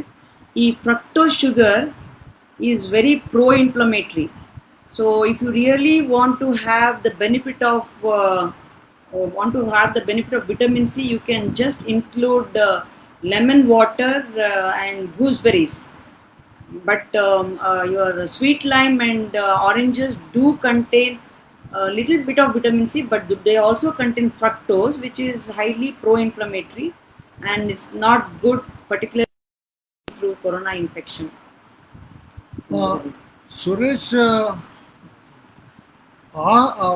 ಸುರೇಶ್ ಕಂಜರ್ಪಣೆ ಅವರು ಕೇಳಿದ್ದಾರೆ, ಈ ಹೊಸ ಏನು ತಳಿ ಅಂತ ಹೇಳ್ತೇವೆ ಇದು ಎಲ್ಲರ ಮೇಲೂ ದಾಳಿ ಮಾಡ್ತಾ ಇದೆ, ಯಾವ ಬಾಡಿ ಸಿಕ್ಕಿದ್ರು ಕೂಡ ಇಲ್ಲ. ನಾನು ಇದನ್ನು ಆ, ಒಪ್ಪೋದಿಲ್ಲ. ಈಗ ನೋಡಿ ನೀವು ಎಲ್ಲ ದೇಶದ ಬೇರೆ ಬೇರೆ ಭಾಗಗಳಿಂದ ಬಂದಿರುವ ದತ್ತಾಂಶಗಳನ್ನು ನೀವು ಪರಿಗಣಿಸಿದರೆ ಕಳೆದ ಬಾರಿಗೂ ಈ ಬಾರಿಗೂ ಏನು ಸೋಂಕಿತರಾಗುವ ರೀತಿಯಲ್ಲಿ ಅಥವಾ ಆಸ್ಪತ್ರೆಗೆ ದಾಖಲಾದವರ ವಯೋಮಾನದ ಇದರಲ್ಲಿ ಹೆಚ್ಚಿನ ವ್ಯತ್ಯಾಸಗಳು ಏನೂ ಇಲ್ಲ. ಇದನ್ನು ಅಖಿಲ ಭಾರತ ವೈದ್ಯ ವಿಜ್ಞಾನ ಸಂಸ್ಥೆಯವರು ಕೂಡ ಹೇಳಿದ್ದಾರೆ. ಐ ಸಿ ಯುನಲ್ಲಿ ಅಡ್ಮಿಟ್ ಆಗುವವರಲ್ಲಿ ಹೆಚ್ಚಿನವರು 55-60 ವರ್ಷಕ್ಕಿಂತ ಮೇಲಿನವರು ಅಂತ. ಆದರೆ ತುಂಬ ಜನರಿಗೆ ಇದು ಒಂದೇ ಸಲಕ್ಕೆ ಸಮಸ್ಯೆ ಆಗಿರೋದ್ರಿಂದ ಯುವಕರು ಅದಕ್ಕಿಂತ ಕೆಳಗಿನವರಿಗೂ ಸಮಸ್ಯೆ ಆಗ್ತಾ ಇದೆ. ಆದರೆ ನಾವು ಈಗಾಗಲೇ ಇಬ್ಬರು ಕೂಡ ಹೇಳಿದಾಗೆ ಯಾರಲ್ಲಿ ಇದು ಸಮಸ್ಯೆ ಆಗಿದೆ ಅವರಲ್ಲಿ ಅವರು ಮೇಲ್ನೋಟಕ್ಕೆ ಹೊರಗಿನಿಂದ ನೋಡುವಾಗ ತುಂಬ ಆರೋಗ್ಯವಂತರಾಗಿ ಇದ್ದಾರೆ ಅಂತ ಅನಿಸಿದ್ರು ಕೂಡ ಅವರಲ್ಲಿ ಹೆಚ್ಚಿನವರಲ್ಲಿ ದೇಹದ ತೂಕ ಜಾಸ್ತಿ ಇರುವಂಥದ್ದು ಅಥವಾ ಡಯಾಬಿಟಿಸ್ ಇದ್ದು ಅದು ಪತ್ತೆ ಆಗದೇ ಇರುವಂಥದ್ದು, ಇಂಥದ್ದೆಲ್ಲ ಸಮಸ್ಯೆಗಳು ಇದ್ದೇ ಇರ್ತವೆ. ಇದನ್ನು ನಾವು ಆಸ್ಪತ್ರೆಯಲ್ಲಿ ನೋಡ್ತೇವೆ. ಆ, ಯಾ- ಇವಾಗ ನಮಗೆ ಈ ಸೆಕೆಂಡ್ ವೇವ್ ಅಲ್ಲಿ ಹೆಚ್ಚಿನ ನಾವು ದೂರನ್ನ ಡಬಲ್ ಮ್ಯೂಟೆಂಟ್ ನ್ಯೂ ಸ್ಟ್ರೈನ್ ಅಂತ ದೂರ್ತಾ ಇದೀವಿ. ಬಟ್ ಅದು ಆಕ್ಚುಲಿ ನಮ್ಮ ದೇಹದ ಕಣಗಳ ಒಳಗೆ ಹೋಗೋದು same receptor, same way of metabolism ಉಂಟು. ಸೊ ಇಲ್ಲಿ ಏನು ನಮ್ಮಲ್ಲಿ ಏನು ಪ್ರಾಬ್ಲಮ್ ಆಗಿದೆ ಅಂತ ಹೇಳಿದ್ರೆ, ಈ 1.5 ವರ್ಷದಿಂದ ನಮ್ಮಲ್ಲಿ ಹೊರಗೆ ಹೆಚ್ಚು ಹೋಗದೆ ಲಾಕ್ಡೌನ್ ಮತ್ತು ವರ್ಕ್ ಫ್ರಮ್ ಹೋಮ್ ಎಲ್ಲ ಮಾಡಿ ಈ ಫಿಸಿಕಲ್ ಆಕ್ಟಿವಿಟಿ ಕಮ್ಮಿ ಆಗಿದೆ. ಫಿಸಿಕಲ್ ಆಕ್ಟಿವಿಟಿ ಕಮ್ಮಿ ಆಗಿ ಹೆಚ್ಚಿನವರು ಸ್ವಲ್ಪ ವೇಟ್ ಗೇನ್ ಆಗಿರ್ತಾರೆ. ಒಂದು ಕಾರಣ. ಎರಡನೇದು, ಹೆಚ್ಚಾಗಿ ಇವಾಗ ನಾವು ನೋಡ್ತೇವೆ ಈ ಮನೆಯಲ್ಲಿ ಇರುವ ಕಾರಣ ಸ್ವಲ್ಪ ಬೋರ್ಡಮ್ಮಿಗೋಸ್ಕರ ತಿನ್ನೋದು, ಮನೇಲಿ ವಿಧ ವಿಧ ರೀತಿಯಲ್ಲಿ ತಿನಿಸುಗಳನ್ನು ಮಾಡೋದು, ಇದು ತಿನ್ನುವುದು ಸ್ವಲ್ಪ ಪ್ರಮಾಣ ಹೆಚ್ಚಿರ್ಬೋದು ಈ 1.5 ವರ್ಷದಲ್ಲಿ. ಸೊ ಈ ಎಕ್ಸೆಸ್ ನ್ಯೂಟ್ರಿಷನ್, ಅದು ತಿಂದದ್ದು ಹೆಚ್ಚಾಗಿ ಬೊಜ್ಜು ಜಾಸ್ತಿ ಆದಾಗ ಸಹ ಕೊರೋನಾ ಸೋಂಕು ತಗಲಿದ್ರೆ ತೀವ್ರಗೊಳ್ತದೆ. ಸೊ ಇದು ನಾವು ಡಬಲ್ ಮ್ಯೂಟೆಂಟಿಂದಾಗಿ ನಮಗೆ ಇದು ಹೆಚ್ಚು ಸೆಕೆಂಡ್ ವೇವ್ ತುಂಬ ಜನರಲ್ಲಿ ತೀವ್ರಗೊಂಡಿದೆ ಅಂತ ಹೇಳಿದ್ರೆ ನಾನು ಅದು ಒಪ್ಪಿಕೊಳ್ಳಿಕ್ಕಿಲ್ಲ. ಹೆಚ್ಚಿನಾಗಿ ನಮ್ಮದು ಏನಾಗಿದೆ, ನಮ್ಮದು ಜೀವನ ಶೈಲಿಯಲ್ಲಿ 1.5 ವರ್ಷದಲ್ಲಿ ತುಂಬ ಬದಲಾವಣೆಗಳಾಗಿದೆ. ಸೊ ಅದರಿಂದಾಗಿ ಹೆಚ್ಚು ಕೆಲವರಿಗೆಲ್ಲ ತೀವ್ರಗೊಂಡಿದೆ. ಮೊಟ್ಟೆ ತಿನ್ನಲು ರೆಡಿ ಇಲ್ಲದಿದ್ದರೆ ಪ್ರೋಟೀನನ್ನು ಪೊಂಗಲ್ ಮೂಲಕ ತೆಗೆದುಕೊಳ್ಳಬಹುದೇ ಅಂತ ಗೋಪಾಲಕೃಷ್ಣ ಬಾಳಿಗ ಕೇಳಿದ್ದಾರೆ. ತಗೊಳ್ಬೋದು. ಮೊಟ್ಟೆ ತಿನ್ನಲಿಕ್ಕೆ ಆಗೋದೇ ಇಲ್ಲ ಹೇಳಿದರೆ that is a second option, ಅದನ್ನ ಸೇವಿಸ್ಬೋದು.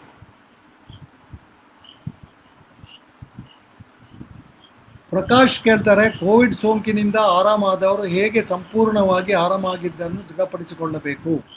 ದೃಢಪಡಿಸಿಕೊಳ್ಳಲು ಮತ್ತೆ ರಕ್ತ ಪರೀಕ್ಷೆ ಮಾಡಿಸಿಕೊಳ್ಳುವುದು ಸೂಕ್ತವೇ?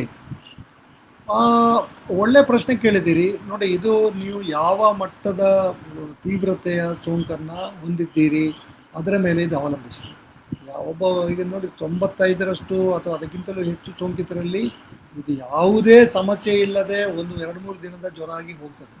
ಇನ್ನು ಕೆಲವರಲ್ಲಿ 1 ವಾರ, 10 ದಿನ, 12 ದಿನ ಈ ಥರ ಜ್ವರ ಇರ್ತದೆ, ಕೆಮ್ಮು ಸ್ವಲ್ಪ ಜಾಸ್ತಿ ಇರ್ತದೆ. ಆದರೆ ಅವರು ಕೂಡ ಆಸ್ಪತ್ರೆಗೆ ಬರೋ ಅಗತ್ಯ ಇಲ್ಲದೆ ಮನೆಯಲ್ಲೇ ಸ್ವಲ್ಪ ಇದು ಅಂದರೆ ಆಕ್ಸಿಜನ್ ನೋಡ್ತಾ ಇರಬೇಕು. ಇದು ಪದೇ ಪದೇ ನಾನು ಹೇಳಿದ್ದೀನಿ. ಬಟ್ ಆಕ್ಸಿಜನ್ ಮಟ್ಟ ಕಡಿಮೆ ಏನೂ ಆಗದೆ, ಬೇರೆ ಯಾವುದೇ ಸಮಸ್ಯೆ ಆಗದೆ ಅವರು ವಾಸಿ ಆಗ್ತಾರೆ.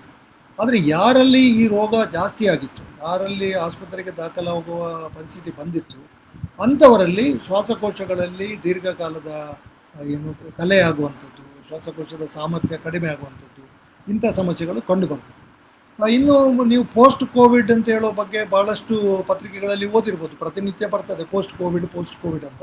ಅಂದರೆ ಕೋವಿಡೋತ್ತರ ಸಮಸ್ಯೆಗಳು ಅಂತ.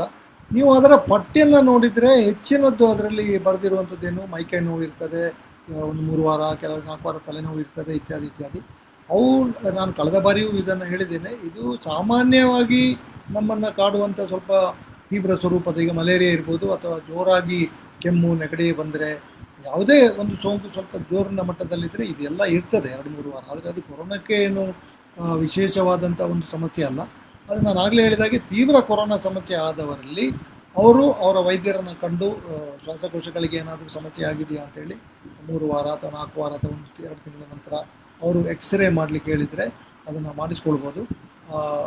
ಮತ್ತು ಬಾಕಿ ಹೀಗೆ ಜನರಲ್ ನಾವು ಏನು ಸಾಮಾನ್ಯವಾಗಿ ಪರೀಕ್ಷೆ ಮಾಡಿದಾಗ ಅವರ ದೇಹ ಸ್ಥಿತಿ ಹೇಗಿದೆ, ತೂಕ ಹೇಗಿದೆ, ಹಸಿವು ಹೇಗಿದೆ ಇತ್ಯಾದಿ ಸಾಮಾನ್ಯ ರೋಗ ಲಕ್ಷಣಗಳ ಮೂಲಕ ಅವರು ಹುಷಾರಾಗಿದ್ದಾರಾ ಇಲ್ಲವಾ ಅಂತ ನಾವು ತೀರ್ಮಾನ ಮಾಡ್ಬೋದು. ನೀವು ಹುಷಾರಾಗಿದ್ದೀರಿ ಅಂತಂದರೆ ನಿಮ್ಮ ಬಾಯಿ ರುಚಿ ವಾಪಸ್ ಬರ್ತದೆ, ಮೊದಲಿನಂತೆ ಸಕ್ರಿಯವಾಗಿ ನಿಮ್ಮ ಕೆಲಸಗಳನ್ನೆಲ್ಲ ಮಾಡಲಿಕ್ಕೆ ಸಾಧ್ಯ ಆಗ್ತದೆ, ಬಳಲಿಕೆ ಇರಬಾರ್ದು, ನಿಮ್ಮ ಮೂಗಿನ ವಾಸನೆ ಅದು ಗ್ರಹಿಸುವ ಸಾಮರ್ಥ್ಯ ಇದೆ. ಅದು ಸರಿಯಾಗ್ಲಿಕ್ಕೆ ಒಂದು ಕೆಲವರಲ್ಲಿ 10 ದಿನ, ಕೆಲವರಲ್ಲಿ 5 ದಿನ, ಕೆಲವರಲ್ಲಿ 15 ದಿನ.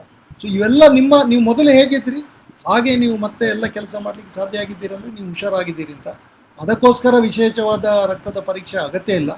ಆದರೆ ಈಗ ನಾವಿಬ್ಬರು ಮಾತಾಡ್ತಾ ಇದ್ದು ಹಾಗೆ ಯಾರಲ್ಲಿ ಕೊರೋನಾ ಸ್ವಲ್ಪ ಜಾಸ್ತಿ ಏನು ನೆನಪಿಟ್ಟುಕೊಳ್ಳುವಂಥ ರೂಪದಲ್ಲಿ ಇತ್ತು ಅಂಥವರು ಒಂದು ಸಲ ಆದರು ಕನಿಷ್ಠ ಹುಷಾರಾದ ಮೇಲೆ ಅವರ ರಕ್ತದ ಮೇಧಸ್ಸಿನ ಪ್ರಮಾಣ, ಕೊಲೆಸ್ಟ್ರಾಲ್ ಇರ್ಬೋದು, ಟ್ರೈಗ್ಲಿಸರೈಡ್ ಇರ್ಬೋದು, ಮುಖ್ಯವಾಗಿ ಅವೆರಡು, ಮತ್ತು ಲಿವರ್ನಲ್ಲಿ ನಮ್ಮ ಯಕೃತ್ತಿನ ಎಂಜೈಮ್ಗಳಿದೆ SGPT ಅಂತ, ಅದನ್ನು ಪರೀಕ್ಷೆ ಮಾಡಿ ಇದೇನು ಕೊರೋನಾ ನನಗೆ ಈ ಥರ ಒಂದು ಎಚ್ಚರಿಕೆ ಗಂಟೆಯನ್ನು ಬಾರಿಸಿ ಹೋಗಿದೆ ಅಂತ ಒಂದು ಸಲ ನೋಡಿಕೊಳ್ಳೋದು ಒಳ್ಳೆಯದು. ನಾವಿಬ್ಬರು ಆಗಿದ್ದ ಹೇಳ್ತಾ ಇರೋದೇನಂತಂದರೆ 100ಕ್ಕೆ 100 ಆರೋಗ್ಯವಂತರಾಗಿರುವವರಲ್ಲಿ, ಸರಿಯಾದ ಆಹಾರ ಕ್ರಮವನ್ನಷ್ಟೇ ಯಾವತ್ತೂ ಪಾಲಿಸಿಕೊಂಡು ಬಂದವರಲ್ಲಿ, ಸಕ್ರಿಯವಾಗಿರುವವರಲ್ಲಿ ಕೊರೋನಾ ತನ್ನಿಂತಾನಾಗಿ ಹೋಗ್ತದೆ. ಯಾರಲ್ಲಿ ಅದು ಸ್ವಲ್ಪ ಸಮಸ್ಯೆಯನ್ನು ಮಾಡಿದೆ ಅಂಥವರಿಗೆ ಅದು ಒಂದು ಎಚ್ಚರಿಕೆಯನ್ನು ಕೊಟ್ಟಿದೆ, ನಿನ್ನ ದೇಹದ ಆರೋಗ್ಯ ಅಷ್ಟು ಸರಿಯಾಗಿಲ್ಲ ಅಂತ. ಸೊ ಅಂಥವರು ಕೂಡ ಒಮ್ಮೆ ಎಲ್ಲ ಇದರದ್ದು ಸಿಂಪ್ಟಮ್ಸ್ ಎಲ್ಲ ಕಡಿಮೆ ಆದಮೇಲೆ ಒಮ್ಮೆ ಹೋಗಿ ರಕ್ತ ಪರೀಕ್ಷೆ ಮಾಡ್ಕೊಳ್ಳೋದು ಒಳ್ಳೆಯದು.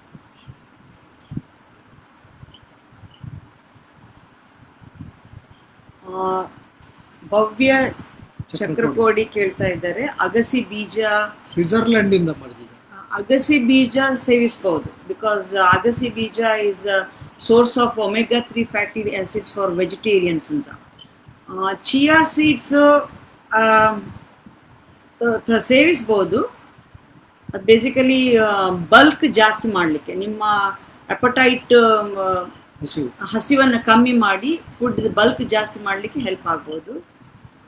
ಸೊ ಅಗಸಿ ಖಂಡಿತ ಸೇವಿಸ್ಬೋದು. Which vegetables to be avoided, which fruit can be taken? Vegetables, all you can take, but you have to avoid simple sugar vegetables like potato, beetroot, underground grown, that is yam and sweet pumpkin, and of course sweet corns. Sweet corns and baby corns are rich source of fructose sugar, so they should be totally avoided.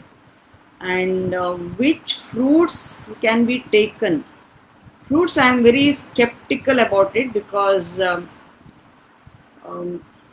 I think during corona time I would prefer patient not to take fruits. They can include only lots of vegetables. ಅಂದರೆ ತರಕಾರಿಗಳಲ್ಲಿ ಯಾವುದನ್ನು ಬಿಡಬೇಕು ಅಂತ ಪ್ರಭಾಕರ್ ರಾವ್ ಕೇಳಿದ್ದಾರೆ. So ನಾನು ಅದನ್ನು ಕನ್ನಡದಲ್ಲಿ ಹೇಳ್ತೀನಿ. ಬಹುತೇಕ ಎಲ್ಲವನ್ನು ತಗೊಳ್ಬೋದು, ಆದರೆ ಯಾವುದರಲ್ಲಿ ಸಕ್ಕರೆ ಮತ್ತು ಪಿಷ್ಟದಾಂಶ ಜಾಸ್ತಿ ಇದೆ, ಉದಾಹರಣೆಗೆ ಆಲೂಗಡ್ಡೆ ಅಂದರೆ ಬಟಾಟೆ, ಗೆಣಸು, ಆಮೇಲೆ ಸುವರ್ಣಗಡ್ಡೆ, ಆಮೇಲೆ ಏನು ಚೀನಿಕಾಯಿ, ನಮ್ಮ ಕಡೆ ಚೀನಿಕಾಯಿ ಅಂತೀವಿ, ಸಿಹಿ ಕುಂಬಳಕಾಯಿ, ಇವನ್ನ ಮತ್ತು ಇವಿಷ್ಟು ಮುಖ್ಯವಾಗಿ ಇವನ್ನು ಬಿಡಬೇಕು. ಮತ್ತು ಮರಗೆಣಸು, ಕೇರಳದ ಕಡೆ ಮರಗೆಣಸು, ಅದರಲ್ಲಿ ಕೂಡ ತುಂಬ ಸಕ್ಕರೆ ಪ್ರಮಾಣ ಇರ್ತದೆ, ಇವನ್ನು ಸೇವಿಸದೇ ಇರುವುದು ಒಳ್ಳೆಯದು. ಆಮೇಲೆ ಫ್ರೂಟ್ಸ್ ಯಾವುದು ತಗೋಬೋದು ಅಂತ ಕೇಳಿದ್ದಾರೆ. ಫ್ರೂಟ್ ಹೆಚ್ಚಿನವುಗಳಲ್ಲಿ ಸಕ್ಕರೆಯೇ ಇರೋದರಿಂದ, ಫ್ರಕ್ಟೋಸ್ ಸಕ್ಕರೆ ಇರೋದರಿಂದ ಅವನ್ನು ಸೇವಿಸದೆ ಇರುವುದೇ ಒಳ್ಳೆಯದು. ಬಹುಶಃ ಇತ್ತೀಚೆಗೆ ಒಂದು ಆರ್ಟಿಕಲ್ ಓದಿದ್ದೇನೆ, ಫ್ರಕ್ಟೋಸ್ ಶುಗರ್, ಅದನ್ನು ಸ್ಟಡಿ ಮಾಡಿ ನೋಡಿದ್ದಾರೆ. ಅದು ನಮ್ಮಲ್ಲಿ ನಾವು ಮ್ಯಾಕ್ರೋಫೇಜ್ ಅಂತ ಹೇಳ್ತೀವಿ. ಇದು ಮ್ಯಾಕ್ರೋಫಾಜ್ ಅಂತ ಹೇಳುವಂಥದ್ದು ನಮ್ಮದು defence cell in our body. So ಅದರಲ್ಲಿ ಆಕ್ಸಿಡೇಟಿವ್ ಸ್ಟ್ರೆಸ್ ಹೇಳುವಂಥದ್ದು ಜಾಸ್ತಿಯಾಗಿ ಅದರ ಡಿಫೆನ್ಸ್ ಪೊಟೆನ್ಷಿಯಲ್ ಸ್ವಲ್ಪ ಕಮ್ಮಿ ಆಗ್ತದೆ. ಆದ ಕಾರಣ ನಾನು ಅಟ್ಲೀಸ್ಟ್ ಈ ಕೊರೋನಾ ಟೈಮಲ್ಲಿ ಫ್ರಕ್ಟೋಸ್ ಶುಗರ್ ಅವಾಯ್ಡ್ ಮಾಡಿದ್ರೆ ಒಳ್ಳೆಯದು. ಕೊರೋನಾ ರೋಗ ಬರದ ಹಾಗೆ ಪ್ರೊಫಿಲಾಕ್ಟಿಕ್ ತೆಗೆದುಕೊಳ್ಳಬಹುದೇ? ಪ್ರೊಫಿಲಾಕ್ಟಿಕ್ ಔಷಧವಾಗಿ ಯಾವುದೂ ಇಲ್ಲ. ಆಮೇಲೆ ಆಹಾರದಲ್ಲಿ ಬಾರದ ಹಾಗೆ ಮಾಡಲಿಕ್ಕೆ ಸಾಧ್ಯ ಇಲ್ಲ. ಬಟ್ ನಮ್ಮ ದೇಹವನ್ನು ಸದೃಢವಾಗಿ ಇಟ್ಟರೆ ಈ ಥರ ಒಳ್ಳೆಯ ಆಹಾರ ಮತ್ತು ಒಳ್ಳೆಯ ವ್ಯಾಯಾಮ, ನಿದ್ದೆ ಇತ್ಯಾದಿಗಳಿಂದ ಕೆಲವು ಸಲ ಅದು ಬಂದದ್ದು ಹೋದದ್ದು ಗೊತ್ತಾಗೋದಿಲ್ಲ.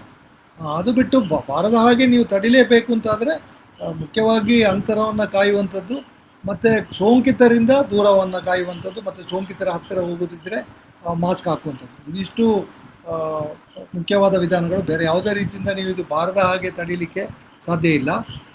ರವಿಶಂಕರ್ ಶೇಟ್ ಕೇಳ್ತಾರೆ, ಬಹಳ ಮುಖ್ಯ ಪ್ರಶ್ನೆಯನ್ನು ಕೇಳಿದ್ದಾರೆ. ಡಾಕ್ಟರ್ ಬಾಲಸರಸ್ವತಿ ಇದಕ್ಕೆ ಹೇಳ್ತಾರೆ, ಆಮೇಲೆ ನಾನು ಕನ್ನಡದಲ್ಲಿ ಹೇಳ್ತೇನೆ. In our country majority of the people consider milk as the prime food. What is the role of milk in a balanced diet? Now 15 years ago probably even I got believed what people said, that milk is good and milk is good. So but after going in depth about this benefits and drawbacks of milk, what I can conclude is milk is what we are drinking. Milk is actually we are drinking cow's milk. So the cow's milk is, of course, is anyway foreign to our body. Like now, if I can give you a simple explanation, now if you want to donate a kidney to a patient, right away, just do you take somebody's kidney and give to somebody? No, it's not possible. We have to match it. So same way, even if we want to give a blood transfusion, we just don't give anybody's blood for anybody. So we see that whether it matches. Similarly, the cow's milk is actually foreign to our body. It is not meant to be taken at all. Whatever milk we humans have to consume is all what we have to consume is what we have consumed during our lactation period, that is from our mothers. So now, how is milk bad? Is basically milk is bad in two ways, and it is been studied. It is found that a human baby takes almost 6 months to double the birth weight. The weight of the baby, which is at the time of birth, will double at the end of 6 months. On the contrary, the calf, it doubles its weight in 40 days. So the reason is the cow's milk contains one particular amino acid called leucine, which is 3.5 times more than what is present in our human milk, what we are supposed to take from a baby. So here what happens is we are inducing exaggerated growth spurt in our kids. Presently we can see that our children are growing fast.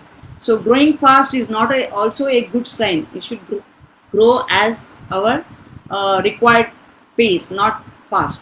That is one, because it is stimulates exaggerated growth in our body. Second important thing is because it is another animal's milk, it is highly immunogenic. Because it is being immunogenic, it makes us prone for allergies and autoimmune disease in a later part of the life. So that's the reason milk is, I think, sometime all of us should realize that we are doing wrong without our knowledge, and slowly I think people will start realizing it, and I think milk consumption, I would say it's not good. Doctor Balasaraswathi ಏನು ಹೇಳಿದರು ಅಂತಂದರೆ, ಈ ಹಾಲು ಅನ್ನುವಂಥದ್ದು ಒಂದು ಸಜೀವವಾದ ಆಹಾರ, ಅದಕ್ಕೆ ಅದರದ್ದೇ ಆದ ಗುಣಗಳಿವೆ, ಮೌಲ್ಯ ಇದೆ. ಉದಾಹರಣೆಗೆ ಅದನ್ನು ನಾವು ಹೋಲಿಕೆ ಮಾಡೋದಾದರೆ, ಈಗ ಯಾರಿಗಾದರೂ ನಾವು ಮೂತ್ರಪಿಂಡವನ್ನು ಕಸಿ ಮಾಡೋದಾದರೆ ಅಥವಾ ರಕ್ತವನ್ನು ಕೊಡುವುದಾದರೆ, ನೇರವಾಗಿ ಯಾರೋ ಒಬ್ಬರ ವ್ಯಕ್ತಿಯ ಮೂತ್ರಪಿಂಡವನ್ನು ತಂದು ಇನ್ನೊಬ್ಬ ವ್ಯಕ್ತಿಗೆ ನಾವು ಕೊಡಲಿಕ್ಕೆ ಚಿಕಿತ್ಸೆ ಕಸಿ ಮಾಡಲಿಕ್ಕೆ ಆಗೋದಿಲ್ಲ. ಯಾರ್ದೋ ರಕ್ತವನ್ನು ತಂದ ನೇರವಾಗಿ ಇನ್ನೊಬ್ಬರಿಗೆ ಕೊಡಲಿಕ್ಕೆ ಆಗೋದಿಲ್ಲ. ಯಾಕಂದರೆ ಅಲ್ಲಿ ಹೊಂದಾಣಿಕೆ ಇರಬೇಕು. ಒಬ್ಬೊಬ್ಬ ಮನುಷ್ಯರು ಬೇರೆ ಬೇರೆ ಇರ್ತಾರೆ, ಇವುಗಳಲ್ಲಿ ಹೊಂದಾಣಿಕೆ ಇರಬೇಕಾಗ್ತದೆ. ಅದಕ್ಕೆ ನಾವು ಮೊದಲೇ ಅವುಗಳನ್ನು ಪರೀಕ್ಷೆ ಎಲ್ಲ ಮಾಡಿ ಅದು ಯಾವ ಥರ ಹೊಂದಾಣಿಕೆ ಆಗ್ತದೆ ಅಂತ ನೋಡಿಬಿಟ್ಟೆ ಅದನ್ನು ಕೊಡ್ತೇವೆ. ರಕ್ತದ ಗುಂಪು ಇರ್ಬೋದು, HL ಇರ್ಬೋದು, ಬೇರೆ ಬೇರೆ. ಸೊ ಮಿಲ್ಕ್, ಹಾಲು ಅನ್ನುವಂಥದ್ದು, ತಾಯಿಯ ಹಾಲು ಮಗುವಿಗೆ ಅನುರೂಪವಾದಂಥ ಅತ್ಯುತ್ತಮವಾದ ಆಹಾರ. ದನದ ಹಾಲು ಮನುಷ್ಯರ ಮಕ್ಕಳಿಗೆ ಅದು ಹೊಂದಾಣಿಕೆ ಆಗುವುದೇ ಇಲ್ಲ. ಒಂದು ಉದಾಹರಣೆ ಡಾಕ್ಟರ್ ಬಾಲಸರಸ್ವತಿ ಏನು ಕೊಟ್ಟರು ಅಂತಂದರೆ, ದನದ ಹಾಲಿನಲ್ಲಿ ಲ್ಯೂಸಿನ್ ಅಂತ ಹೇಳುವ ಒಂದು ಅಮೆನೋ ಆಮ್ಲದ ಮಟ್ಟ ನಮ್ಮ ತಾಯಂದಿರ ಹಾಲಿಗಿಂತ 3.5 ಪಟ್ಟು ಅಧಿಕ ಇದೆ. ನಮ್ಮ ಮಕ್ಕಳು ತಾಯಿಯ ಹಾಲನ್ನಷ್ಟೇ ಕುಡಿದ ಮಕ್ಕಳು 6 ತಿಂಗಳಲ್ಲಿ ದುಪ್ಪಟ್ಟಾದರೆ, ದನದ ಹಾಲನ್ನು ಕುಡಿದ ಅದರ ಕರು 40 ದಿನಗಳಲ್ಲಿ ಅದು ದುಪ್ಪಟ್ಟಾಗ್ತದೆ, ಅದರ ಗಾತ್ರ. ಸೊ ಹಾಗಿರುವಾಗ ಇವತ್ತು ನಾವು ಏನು ಮಕ್ಕಳಲ್ಲಿ ವಿಪರೀತವಾದ ಬೆಳವಣಿಗೆಯನ್ನು ನೋಡ್ತಾ ಇರೋದು, ಉದಾಹರಣೆಗೆ ಹೆಣ್ಣು ಮಕ್ಕಳು ಬೇಗನೆ ಮುಟ್ಟಾಗುವಂಥದ್ದು, ಎತ್ತರ ಜಾಸ್ತಿ ಇರುವಂಥದ್ದು, ಇವೆಲ್ಲವೂ ಕೂಡ ಹಾಲಿನ ಸೇವನೆಯೊಂದಿಗೆ ಭಾಳ ನಿಕಟವಾದ ಸಂಬಂಧ ಇದೆ ಅಂತ ಹೇಳೋದು ಇವತ್ತು ಕಂಡು ಬಂದಿದೆ. ಎರಡನೇದಾಗಿ, ದನದ ಹಾಲು ಅದು ಪ್ರಾಣಿಜನ್ಯ ಆಗಿರೋದ್ರಿಂದ ಆ ಪ್ರಾಣಿಗೆ ಸಂಬಂಧಪಟ್ಟಂಥ ಪ್ರೋಟೀನ್ಗಳು, ಇಮ್ಯುನೋಗ್ಲೋಬ್ಯುಲಿನ್ಸ್ ನಾವೇನು ಹೇಳ್ತೇವೆ, ಪ್ರತಿಕಾಯಗಳು ಅದರಲ್ಲಿ ತುಂಬ ಇರ್ತವೆ.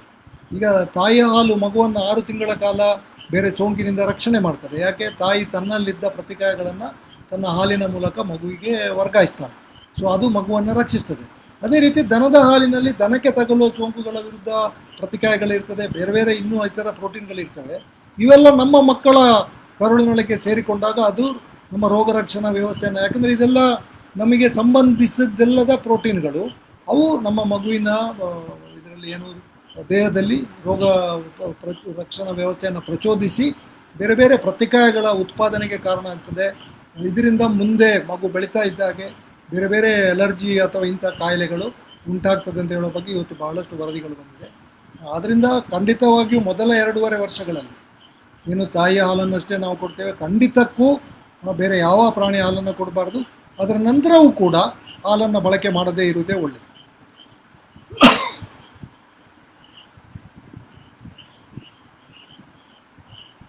About ground raw vegetables, COVID bacterial fungi. Actually, vegetables which can be eaten raw can be eaten, but we don't have to punish ourselves by eating all vegetables raw. So whatever vegetables can be eaten raw can be eaten, but ideally it is better to cook and eat, steam or boil and eat. Ramesh Udupa ಕೇಳ್ತಾರೆ, ನೀರನ್ನು ಕುದಿಸಿ ಕುಡಿಯುವುದರಿಂದ ನಮ್ಮ ಶರೀರಕ್ಕೆ ಅಗತ್ಯವಾದ ಒಳ್ಳೆಯ bacteria ಲಭ್ಯವಾಗುವುದಿಲ್ಲ ಎನ್ನುತ್ತಾರೆ, ಹೌದೇ? ನೀರನ್ನು ಕುದಿಸಿದಾಗ ಎಲ್ಲ ಬ್ಯಾಕ್ಟೀರಿಯಾಗಳು ನಾಶ ಆಗ್ತವೆ, ಅದರಿಂದ ಸಿಗುವುದಿಲ್ಲ. ಆದರೆ ಬ್ಯಾಕ್ಟೀರಿಯಾಗಳು ನಮಗೆ ಒಳ್ಳೆಯ ಬ್ಯಾಕ್ಟೀರಿಯಾಗಳ ಮುಖ್ಯ ಮೂಲ ಏನಿದೆ ಅದು ನಾವು ತಿನ್ನುವ ತರಕಾರಿಗಳು, ಸೊ ಮತ್ತು ಇತರ ಆಹಾರ. ಸೊ ಆದ್ದರಿಂದ ಒಳ್ಳೆಯ ಬ್ಯಾಕ್ಟೀರಿಯಾಗಳಿಗೆ ಬೇರೆ ಮೂಲಗಳು ಕೂಡ ಇವೆ. ಅದನ್ನು ನೀರನ್ನು ಮತ್ತೆ ಎಲ್ಲಿ ಒಳ್ಳೆಯ ಶುದ್ಧವಾದ ತಣ್ಣೀರಿನ ಮೂಲ ಇದೆ ಅಲ್ಲಿ ಖಂಡಿತಕ್ಕೂ ನೀವು ನಿಮಗೆ ಅಂದರೆ ಕನ್ಫರ್ಮ್ಡ್ ಇದ್ದರೆ ಅದನ್ನು ಪರೀಕ್ಷೆ ಮಾಡಿಕೊಂಡು ಅಲ್ಲಿ ಈಕ್ವಲೈ ಕೌಂಟ್ ಮಾಡಿ ಅದೆಲ್ಲ ಏನು ಅದರಲ್ಲಿ ಸಮಸ್ಯೆ ಇಲ್ಲ ಅಂತಂದರೆ ಅದನ್ನು ಹಾಗೆ ಬಳಸ್ಬೋದು. ಆದರೆ ಬೇರೆ ಎಲ್ಲದರಿಂದಲೂ ನಮಗೆ ಬೇಕಾದಷ್ಟು ಬ್ಯಾಕ್ಟೀರಿಯಾಗಳು ಸಿಗುವುದರಿಂದ ನೀರನ್ನು ಕುದಿಸುವುದರಿಂದ ಅಷ್ಟೇ ಬಹಳ ದೊಡ್ಡ ನಷ್ಟ ಆಗೋದಿಲ್ಲ. ಇಲ್ಲಿ ಒಂದು ಸಣ್ಣ ಅಂಶವನ್ನು ಹೇಳ್ತೇನೆ. ನೀವು ಯಾವುದಾದ್ರೂ ಇವತ್ತು ಏನು 2.5 ಕಿಲೋ ಬ್ಯಾಕ್ಟೀರಿಯಾ ಇದೆ ಅಂತ ನಾನು ಹೇಳಿದೆ, ಎಷ್ಟು ವೈವಿಧ್ಯಮಯವಾದ ಬ್ಯಾಕ್ಟೀರಿಯಾಗಳ ಸಂಖ್ಯೆಯನ್ನು ನಾವು ಇಟ್ಟಿರ್ತೇವೋ ಅಷ್ಟು ಅದು ನಮ್ಮ ಆರೋಗ್ಯಕ್ಕೆ ಒಳ್ಳೆಯದು. ಸರಾಸರಿಯಾಗಿ ಸುಮಾರು 700ರಿಂದ 1000ದಷ್ಟು ಬ್ಯಾಕ್ಟೀರಿಯಾ ವಿಧಗಳು ನಮ್ಮ ಕರುಳಿನಲ್ಲಿ ಇರ್ತವೆ. ಸೊ ಇವುಗಳ ಏನು ಪ್ರಭೇದಗಳು ಹೆಚ್ಚಿದಷ್ಟು ಇನ್ನಷ್ಟು ಒಳ್ಳೆಯದು. ಸೊ ನೀವು ಯಾವುದಾದ್ರೂ ಬೇರೆ ಊರಿಗೆ ಹೋದರೆ ಅಥವಾ ಬೇರೆ ದೇಶಕ್ಕೆ ಹೋದರೆ ಅಲ್ಲಿನ ತರಕಾರಿಗಳನ್ನು ತಿನ್ನುವುದು, ಅಲ್ಲಿ ಶುದ್ಧ ನೀರು ಸಿಕ್ಕಿದರೆ ಅದನ್ನು ಕುಡಿಯುವುದು, ಅಲ್ಲಿನ ಆಹಾರವನ್ನು ಒಳ್ಳೆಯ ಆಹಾರ ಸೇವನೆ ಮಾಡುವುದು, ಇದರಿಂದ ನಮ್ಮ ಕರುಳಿಗೆ ಇನ್ನೊಂದಷ್ಟು ಬ್ಯಾಕ್ಟೀರಿಯಾಗಳನ್ನು ಸೇರಿಸಲಿಕ್ಕೆ ಸಾಧ್ಯ ಆಗ್ತದೆ. ಮೀನಾಕ್ಷಿ ಬಾಳಿಯವರು ಆಗದಿಂದ ಕೇಳ್ತಾ ಇದ್ದಾರೆ, ಉತ್ತರ ಕರ್ನಾಟಕದಲ್ಲಿ ಜೋಳದ ರೊಟ್ಟಿ ಸಾಮಾನ್ಯ ಆಹಾರ, ಮಧುಮೇಹಿಗಳು ಜೋಳದ ರೊಟ್ಟಿ ತಿನ್ನಬಹುದೇ? ಉತ್ತರ ಕನ್ನಡದವರು ಅದನ್ನೇ ತಿಂದುಕೊಂಡು ಬಂದಿರುವ ಕಾರಣ ಅವರು ಅದನ್ನು ಸೇವಿಸಬಹುದು. ಬಟ್ ಅಗೇನ್ ಅದನ್ನು ಸಹ ಮಾಡ್ರೇಟ್ ಮಾಡಬೇಕು. ಮಾಡ್ರೇಟ್ ಇನ್ ದ ಸೆನ್ಸ್ ಅದು ಸಹ ಹೋಗಿ ರೈಸಿನಾಗಿ ಗ್ಲೂಕೋಸೇ ಆಗೋದು. ಸೊ ಅದನ್ನು ಮಾಡ್ರೇಟ್ ಮಾಡಿ ತಿಂದರೆ.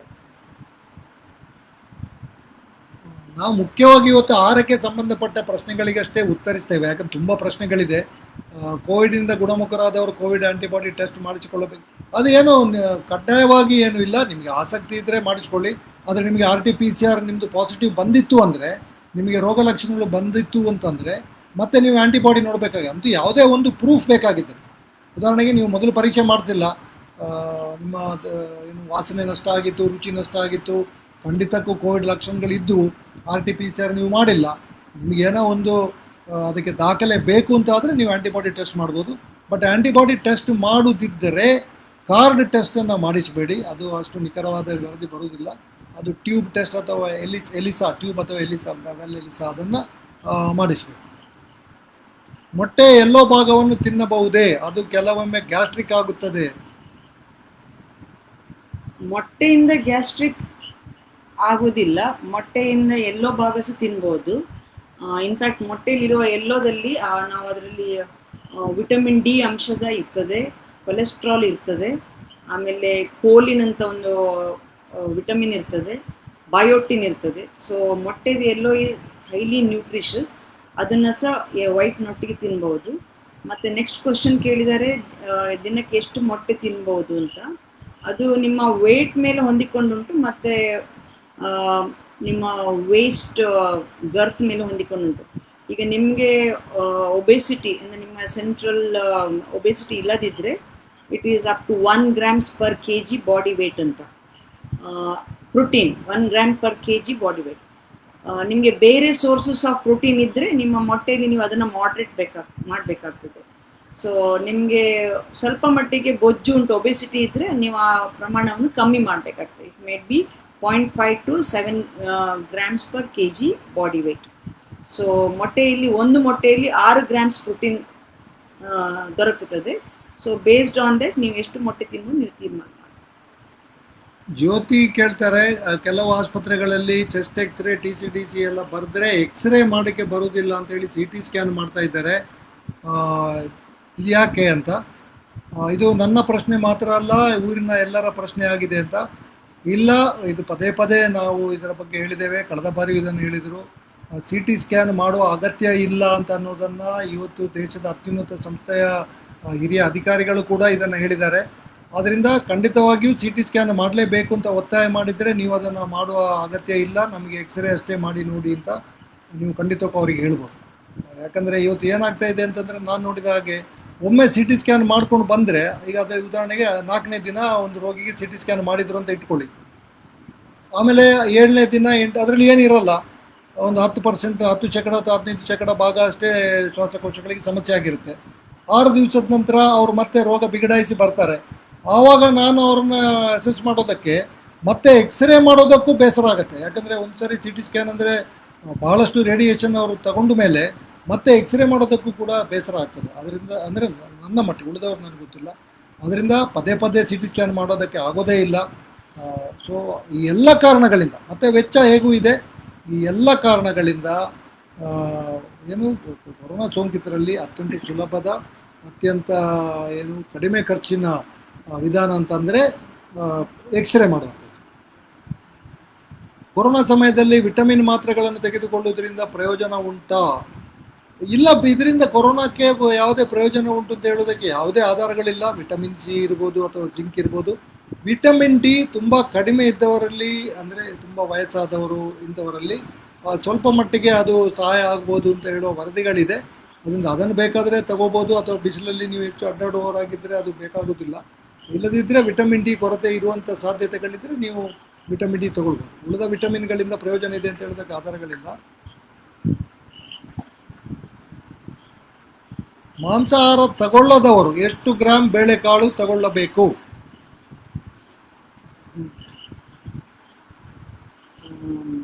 ಗ್ರಾಮ್ ಅಂತ ಹೇಳಲಿಕ್ಕೆ ತೂಕ ಮಾಡಿ ಹೇಳಲಿಕ್ಕೆ ಕಷ್ಟ ಆಗ್ತದೆ.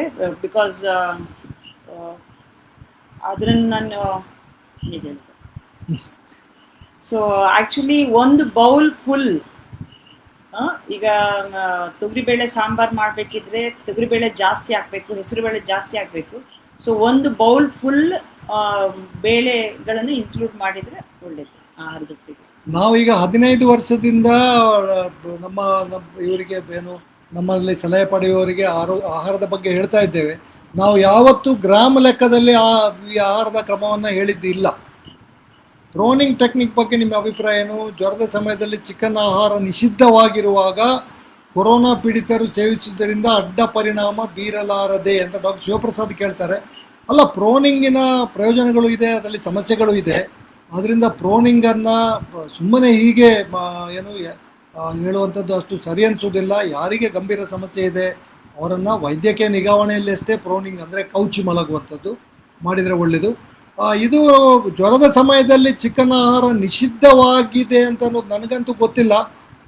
ನಾನು ಯಾರಿಗೂ ನಿಷಿದ್ಧ ಮಾಡಿಲ್ಲ. ನನ್ನ ಎಲ್ಲ ಏನು ಸೋಂಕಿತರನ್ನು ನಾನು ಚಿಕಿತ್ಸೆ ಕೊಡ್ತಾ ಇದ್ದೇನೆ, ಅವರು ಎಲ್ಲರಿಗೂ ಯಥೇಷ್ಟವಾಗಿ ಚಿಕನ್ ಇತ್ಯಾದಿ ಎಲ್ಲವನ್ನು ಸೇವಿಸಲಿಕ್ಕೆ ನಾನು ಹೇಳ್ತೇನೆ.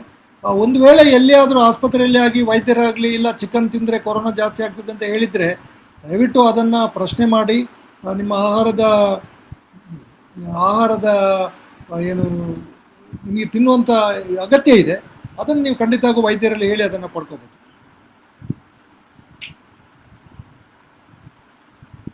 ರಮೇಶ್ ಉಡುಪ ಕೇಳ್ತಾರೆ, ಫಾರ್ಮ್ ಕೋಳಿಯ ಮೊಟ್ಟೆಗಿಂತ ನಾಟಿ ಕೋಳಿಯ ಮೊಟ್ಟೆ ಉತ್ತಮವೇ? ಹೌದು ಅಥವಾ ಅಲ್ಲ, ಯಾಕೆ? ಇಲ್ಲ, ಇದರ ಬಗ್ಗೆ ಅಂಥದ್ದೇನು ಮಾಹಿತಿಯನ್ನು ನಾವು ಓದಿದಾಗ ನಮ್ಗೆ ಯಾರಿಗೂ ಕಂಡು ಬಂದಿಲ್ಲ.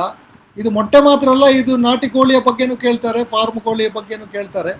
ಇವು ಬೇರೆ ಬೇರೆ ಪ್ರಭೇದಗಳಷ್ಟೇ. ಅವುಗಳಲ್ಲಿರುವ ಏನು ಪ್ರೋಟೀನ್ ಮತ್ತು ಉಳಿದ ಏನು ಫ್ಯಾಟಿನ ಕಂಟೆಂಟ್ ಇದೆ, ಮೇದಸ್ಸು ಕೊಲೆಸ್ಟ್ರಾಲ್ ಇರ್ಬೋದು, ಲೆಸಿಟಿನ್ ಇರ್ಬೋದು, ಬೇರೆ ಬೇರೆ ಕೋಲಿನ್ ಇರ್ಬೋದು, ಇವೆಲ್ಲ ಅವು ಸುಮಾರು ಸಾಮಾನ್ಯವಾಗಿ ಒಂದೇ ಇರ್ತದೆ. ಆದ್ದರಿಂದ ಇದು ಅಥವಾ ಅದನ್ನು ತಗೋಬೋದು.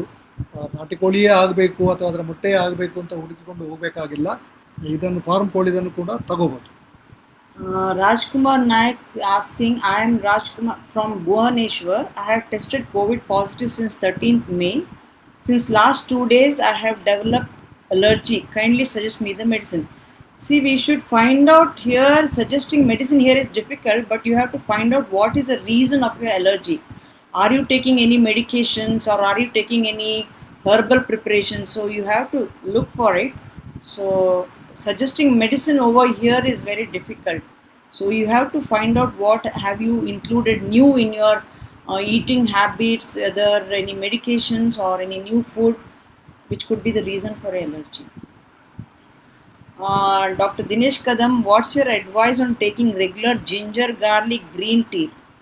See, ginger you can add to your green tea to increase the flavor, and also uh, actually ginger is supposed to be little spices, and suppose spices have got sorry, antioxidant properties.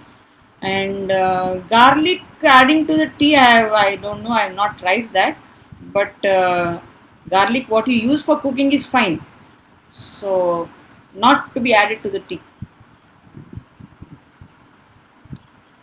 Corona ಗುಣಮುಖರಾದ ನಂತರ ಎಷ್ಟು ದಿನ ನಂತರ ರಕ್ತ ಪರೀಕ್ಷೆ ಎಲ್ಲ ಇದನ್ನು ನಾನು ಆಗಲೇ ಹೇಳಿದ್ದೇನೆ. ನೀವು ರಕ್ತ ಪರೀಕ್ಷೆ ಮಾಡಲೇಬೇಕು ಅಂತ ಏನು ನಿಯಮ ಇಲ್ಲ. ಆದರೆ ನಿಮಗೆ ಯಾವುದಾದ್ರೂ ಸಮಸ್ಯೆ ಇದ್ದರೆ, ಗಂಭೀರ ಆಗಿದ್ದರೆ, ಅಂಥ ಸಂದರ್ಭದಲ್ಲಿ ಒಂದು 2 ಅಥವಾ 3 ವಾರದ ನಂತರ ಒಂದು ಸಲ ನಿಮ್ಮ ರಕ್ತದ ಮೇಧಸ್ಸಿನ ಕೊಲೆಸ್ಟ್ರಾಲ್ ಪ್ರಮಾಣ, ಟ್ರೈಗ್ಲಿಸರೈಡ್ ಪ್ರಮಾಣ ಇದನ್ನೊಂದು ಸಲ ಪರೀಕ್ಷೆ ಮಾಡಿ ನೋಡ್ಕೊಳ್ಳೋದು ಒಳ್ಳೆಯದು. ಜಿನ್ನ ಶೇಕ್ ಕೇಳ್ತಾರೆ, ನಾನ್ ವೆಜ್ ತಿನ್ಬೋದಾ ಅಂತ. ನೀವು ನಾನ್ ವೆಜ್ ತಿನ್ನುವ ಆಪ್ಷನ್ಸ್ ಇದ್ರೆ that is the best way to fight corona virus. Nagendra Shah, how many minutes or kilometers of walk in a day do you recommend? Will it be more for those who are more sedentary like IT, BPO employees or some anybody minimum 45 minutes per day. It could be any form of exercise, either it could be aerobics or it could be walking, any minimum 45 minutes.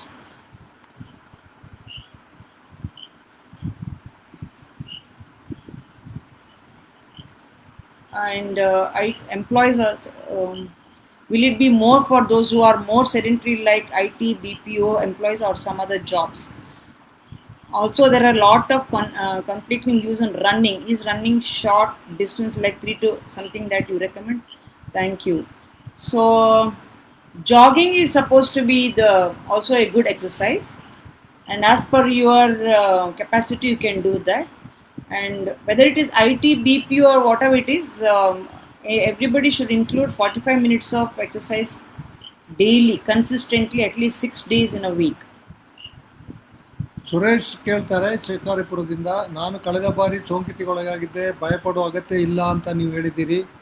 ಆದರೆ ಕೆಲವು ಮಾಹಿತಿಗಳ ಪ್ರಕಾರ ನಮ್ಮಲ್ಲಿ ಸೃಷ್ಟಿ antibody ರೂಪಾಂತರ ವೈರಸನ್ನು ಗುರುತಿಸುವುದಿಲ್ಲ ಎನ್ನುತ್ತಾರೆ. ಇದಕ್ಕೆ vaccination ಒಂದೇ ನೋಡಿ. ಇದು ಎಲ್ಲವೂ ಕೂಡ ಇದರ ಬಗ್ಗೆ ವೈಜ್ಞಾನಿಕ ಆಧಾರಗಳು ಇಲ್ಲ. ಈಗಾಗಲೇ ಒಮ್ಮೆ ಸೋಂಕು ತಗಲಿದವರಿಗೆ ಮತ್ತೆ ಸೋಂಕು ತಗಲುವ ಸಾಧ್ಯತೆಗಳು ಇವೆ ಅಂತ ಅನ್ನೋದಕ್ಕೆ ತೀರಾ ಸಣ್ಣ ಮಟ್ಟಿನ 1-2 ಪ್ರಕರಣಗಳು ಅಷ್ಟೇ ಅಲ್ಲಿ ಇಲ್ಲಿ ವರದಿಯಾಗಿವೆ ಹೊರತು ಖಂಡಿತವಾಗಿ ರೀಇನ್ಫೆಕ್ಷನ್ ಆಗೇ ಆಗ್ತದೆ ಅಂತ ಹೇಳೋದಕ್ಕೆ ಆಧಾರಗಳೇ ಇಲ್ಲ.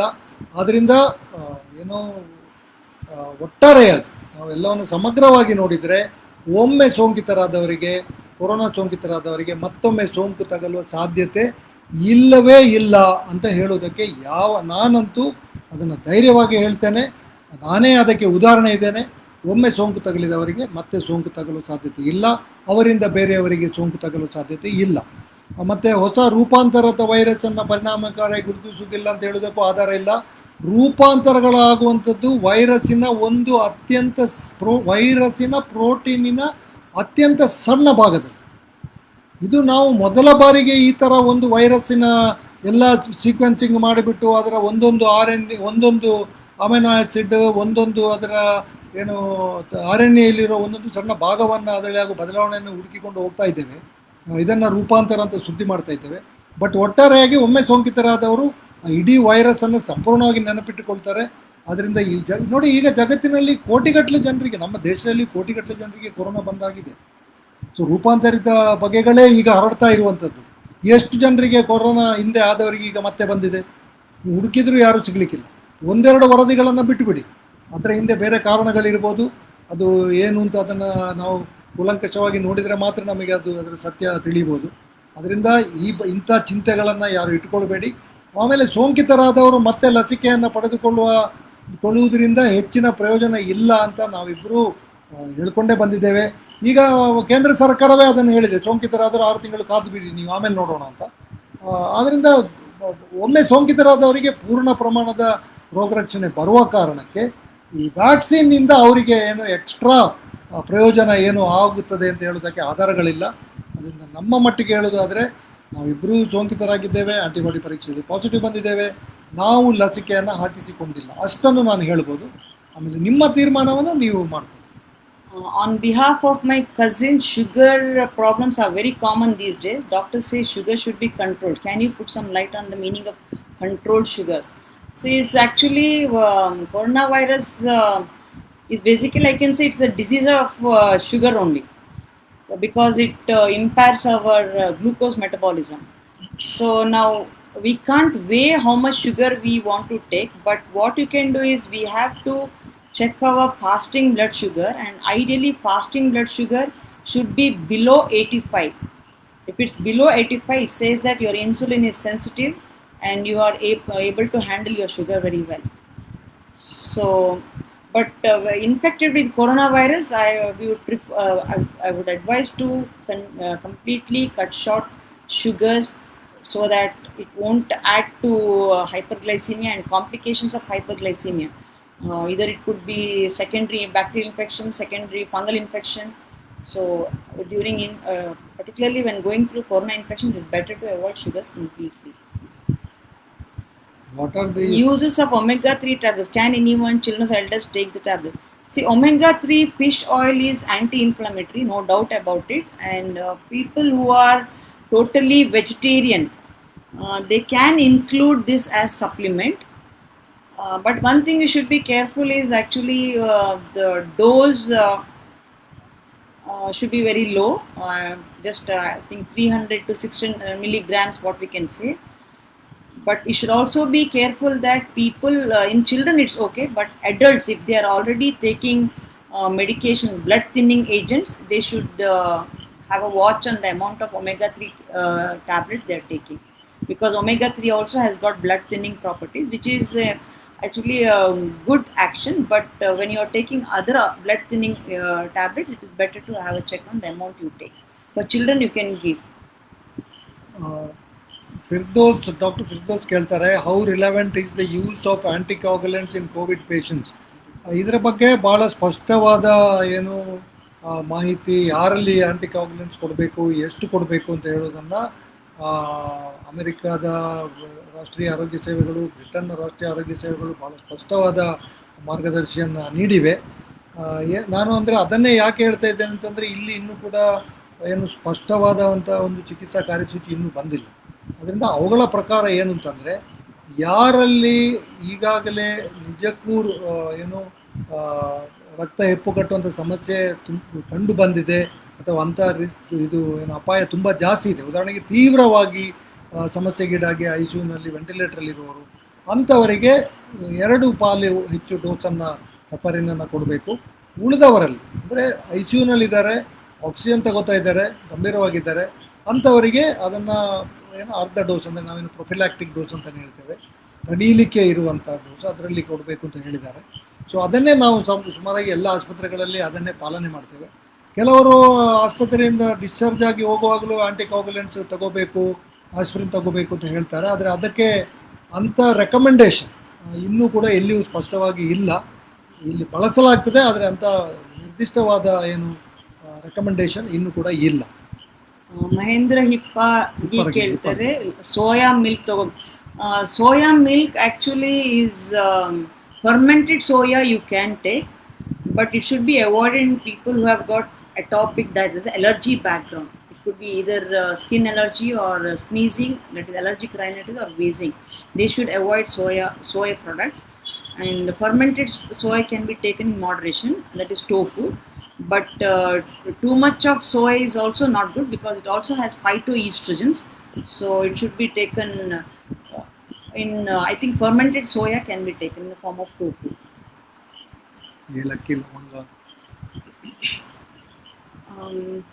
See, actually ಏಲಕ್ಕಿ ಲವಂಗ ಇದರೆಲ್ಲ ಸ್ಪೈಸಸ್, ಫ್ರಾಗ್ರೆನ್ಸಸ್ ಅಂತ ಹೇಳ್ತೇವೆ. ಸೊ ಇವಾಗ ನಾನು ಸ್ಕಿನ್ ಸ್ಪೆಷಲಿಸ್ಟ್. ನನ್ನಲ್ಲಿ ತುಂಬ ಪೇಷಂಟ್ಸ್ ರಿಕರೆಂಟ್ ಕ್ರಾನಿಕ್ ಎಕ್ಸಿಮಾಸ್ ಮಾಡ್ಕೊಂಡು ಬರ್ತಾರೆ, ತುಂಬ ವೈಡ್ ಸ್ಪ್ರೆಡ್ ಆಗುವಂಥದ್ದು. ಸೊ ಹೀಗೆ ನಮಗೆ ಕ್ರಾನಿಕ್ ತುಂಬ ವರ್ಷ ಇದ್ದುಕೊಂಡು ಗಡಿ ಗಡಿ ಬರುವಂಥದ್ದು, ಅದು ದೇಹದ ತುಂಬ ಭಾಗವನ್ನು ಇನ್ವಾಲ್ವ್ ಆಗಿದ್ದವುದಾದರೆ ನಾವು ಅದಕ್ಕೆ ಪ್ಯಾಚ್ ಟೆಸ್ಟ್ ಅಂತ ಮಾಡ್ತೇವೆ.